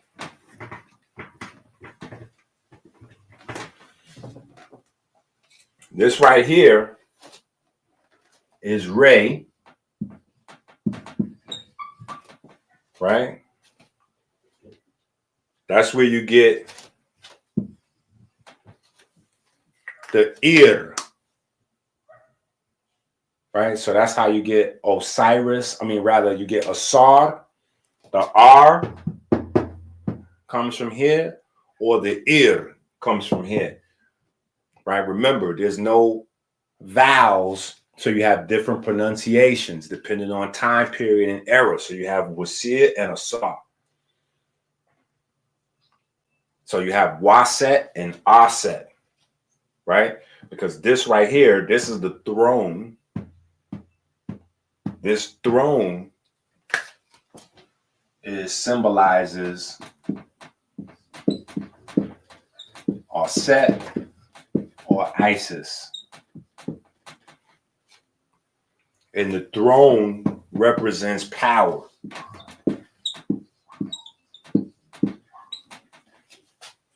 So when you hear people talking about back in Kemet, the power was women and women had the power and blah, blah, blah, it's no different. It's just nature.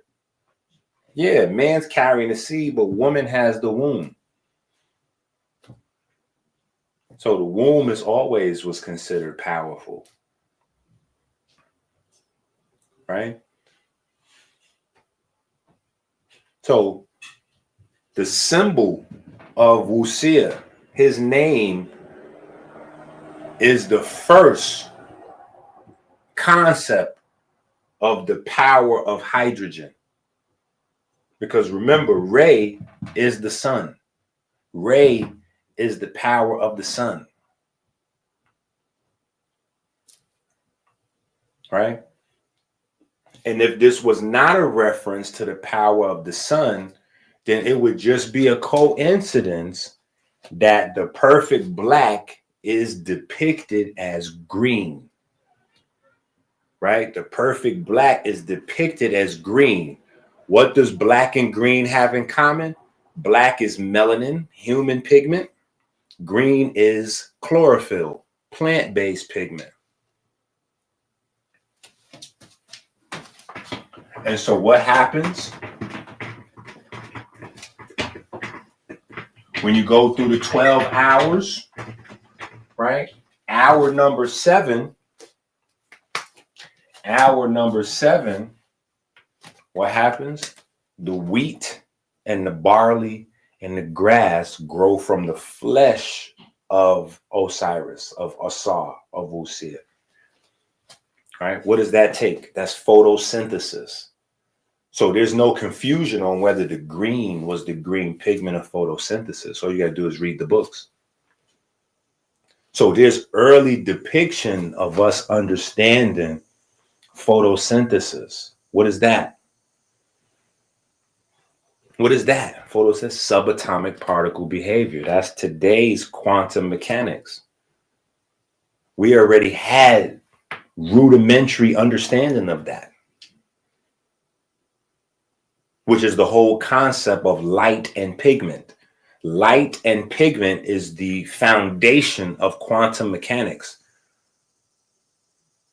quantum electrodynamics, quantum physics. All of those things springs from the relationship of pigment and the sun. Pigment and the sun. That's why there's you have Maxwell, and then you have J.J. Thomas. J.J. Thomas came with the photoelectric effect.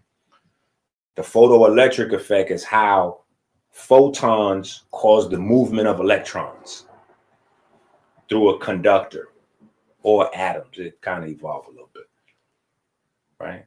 But that's how we get later into the 1920s, Copenhagen and all that, Schrodinger, Niels Bohr, and all those guys. Now they adding on to the concept to get the fundamentals of quantum mechanics, the behavior of subatomic particles, so that a little curious kid in the Bronx could ask his fourth grade teacher, why are we spending so much time studying matter if plasma is 99% of the universe and plasma is made out of the stuff that atoms is made out of? See, when I was a kid, I learned about dealing drugs and, so we learned cut out the middleman. So I'm in science class thinking, why don't we cut out the middleman? Like, why, if the atoms is made out of the stuff the plasma is made out of, why are we talking about atoms when we should just be talking about the stuff atoms is made out? Yeah, let's cut out the middleman. Yeah, let's just go right to the plug. Let's get to the source. I got in trouble for that. Teaching him like that. But then come to find out, that stuff that the atom is made out of is the whole purpose of life.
Yo.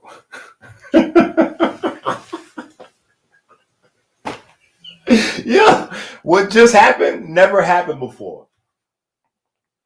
My computer will go off. Sometimes the live will go off. The Wi-Fi will blink out. The whatever. Yo, all that would just happen. My whole system crashed. Like, that was crazy just now. Like, but not that's happened before, but not in the way that just happened. Like that right there was crazy. Everything just crashed to the point where I was scared. I'm like, yo, I need my laptop. I can't afford. We ain't getting enough support for me to afford another laptop. Man, we not getting enough support to I can afford another laptop. We in trouble. I was in here panicking. Man.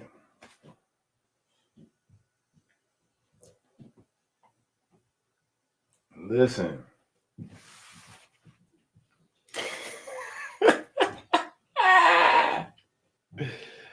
Oh my goodness. Yeah. So we need to close out, right? We need to close out. We didn't went too crazy. We need to close out. Okay, so week 6, day 1. Week 6, day 1.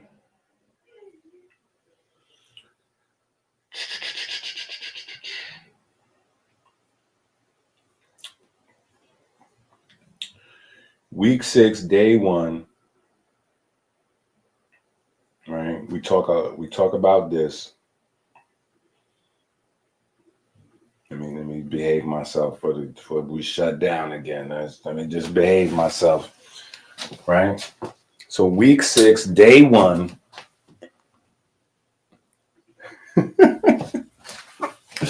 Right? We over here with it, right? We 2 oxygen, 2 molecules. Right? Plus 4 electrons.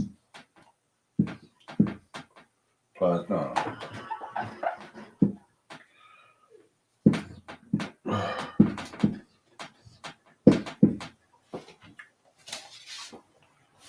Right? So this is it right here. All right? Let me get this a little bit more. Right? 2 oxygens plus 4 electrons, right? Plus 4 protons. Right? This is the target, mind you. Right? Gives you 2 H2O molecules. Right? But keep in mind, we started this video off where?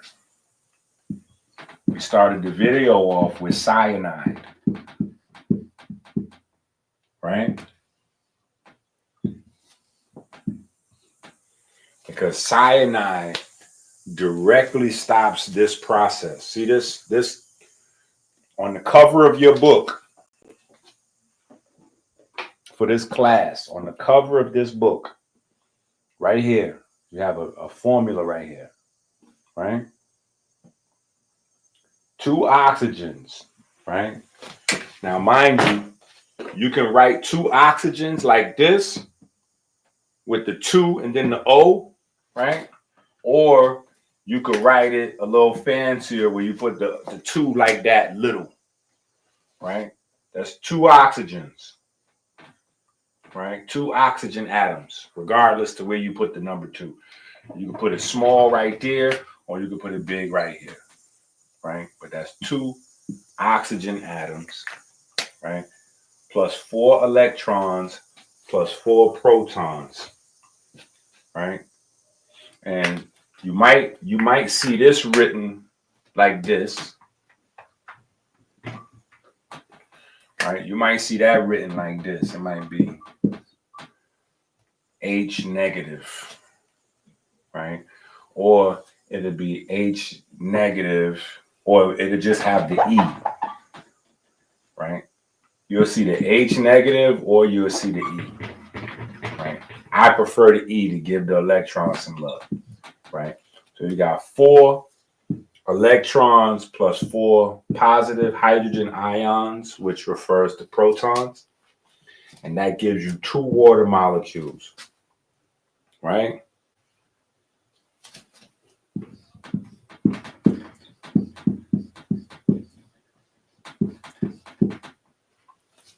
right? This happens at cytochrome number 4 inside your electron transport chain, right? The same one that cyanide destroys is the one that produces the water. So you dry out from the inside out. You dry out from the inside out. That's why smokers can't hydrate. No matter how much water a person that smokes drinks, they can never feel hydrated. Never. A smoker can never hydrate. They took away your ability to hydrate yourself because you have more cyanide going in than your body could even produce water. You have more cyanide going in than your body can even produce water. And mind you, this is the target for oxygen. This is the purpose of your breath. Oxygen has 2 primary purposes: to produce CO2 and to produce water. And when you smoke, the tobacco destroys both of them, right? Because the cyanide stops you from producing water, and the carbon monoxide hogs up the process of CO2 production, right? So the natural process of CO2 production is supposed to be when your body breaks down glucose, when your body breaks down fat, right? The whole process of grabbing energy is separating the hydrogen atoms from the carbon, because the hydrogen atoms is going to be split into protons and electrons. That's how you're going to get energy, right? So the carbon gets sent back to plants. We send the carbon back to plants, right? How do we do that?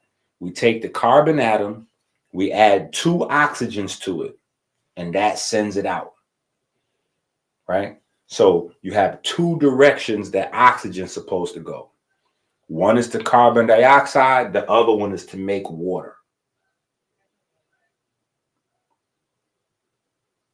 But that carbon dioxide comes from inside the cells, making energy. But if you have something inside the blood snatching the oxygen before it gets to the cell, your body can't produce energy, right? This is why we have another book. We've been talking about this. We have another book called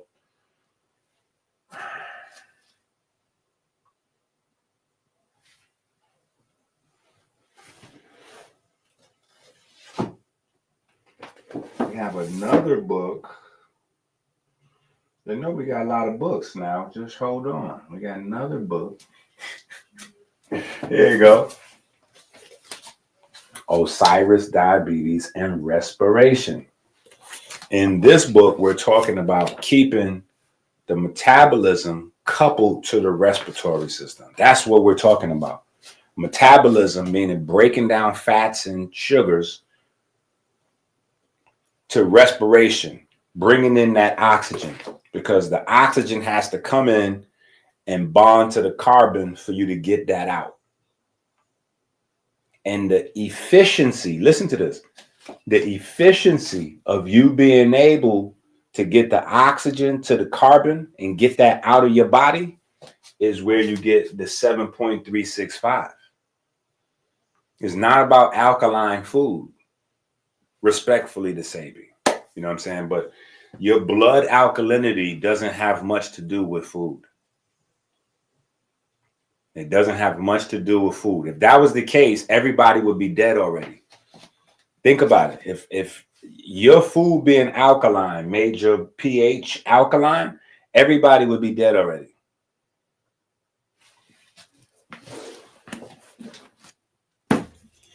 The primary factor of your blood pH is the concentration of carbon dioxide and oxygen.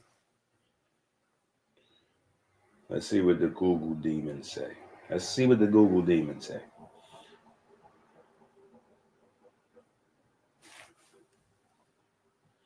I ain't gonna hide the search. Hold up, let me get over there. Because they done erased all our stuff. Hold on. Okay, bam, here we go. All right, so let's go blood. Let's just type in blood pH and see what happens. Okay, look.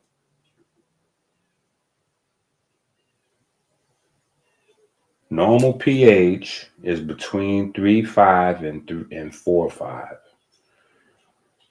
pH, blah, blah, blah, blah, blah, blah. Maintain for the enzymes, blah, blah, blah. Okay, don't say what. It don't say nothing. Let's keep on looking.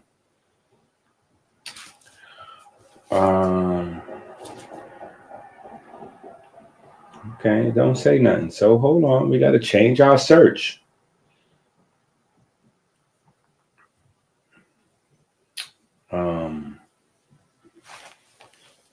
Most important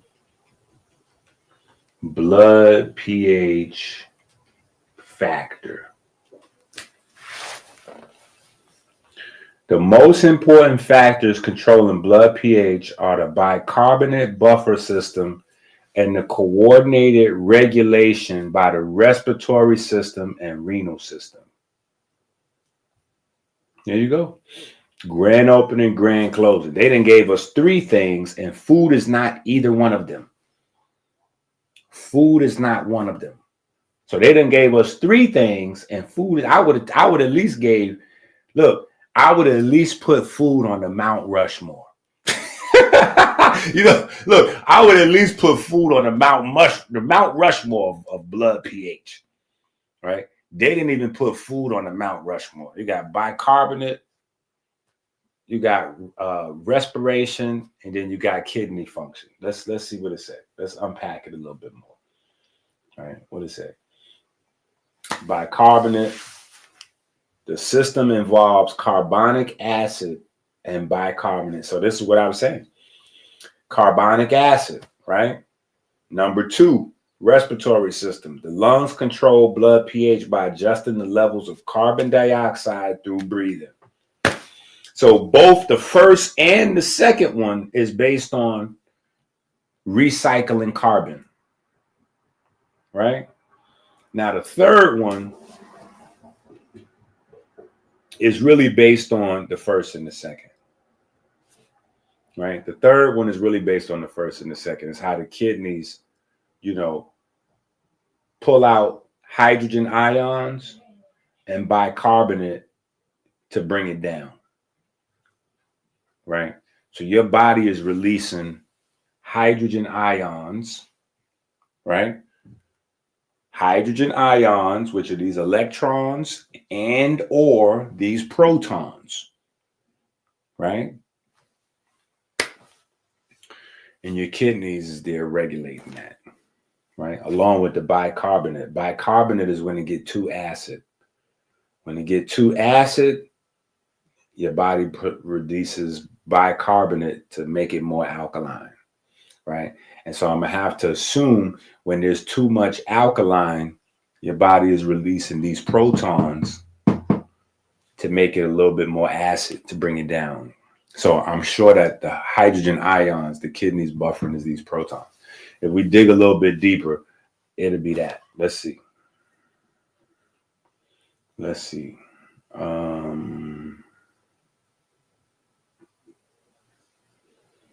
what it say. Yep. Bam. Hydrogen ions are positively charged particles, proton. Bam. So that's exactly what it is. These ions are central to the concept of acidity. Grand opening, grand closing. So we ain't got to go no further. Right? We ain't got to go no further. Right? But we can go here and go back to what we was talking about. Right? Managing the carbon. Right? Getting the carbon out is how we stay alkaline. So now you got folks thinking it's the opposite. Getting the carbon in is how you stay alkaline. No. Getting the carbon out. Carbon monoxide, carbon dioxide, you got to get that out. Right? So smoking increases the carbon monoxide, which steals oxygen from the blood, and it increases or serves as a source of cyanide, which destroys your body's ability to produce water inside the cells. So we can go deeper now, right? Because remember, we got a book. Remember, we got a book, right? We got a book. And what's the book say? Okay, hold up. What's the book say? The book says, the name of the book, Beyond Structured Water, right? Our conversation goes beyond structured water because the number one source of water for structuring is this. It's not the water you drink from the tap or the water you buy from the Fiji or a bottle. Your cells is making structured water with pure water. Pure water. That's this. So if cyanide stops your cells from producing that, cyanide is literally not only stopping mitochondria from function, but breaking down the structure of water in your cells.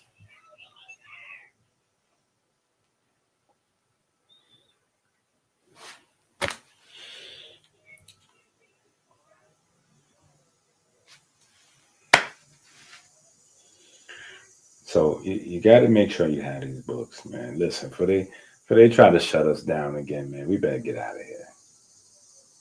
This is why you have to go to Amazon and get the book, Rich Abs, Poor Abs, now.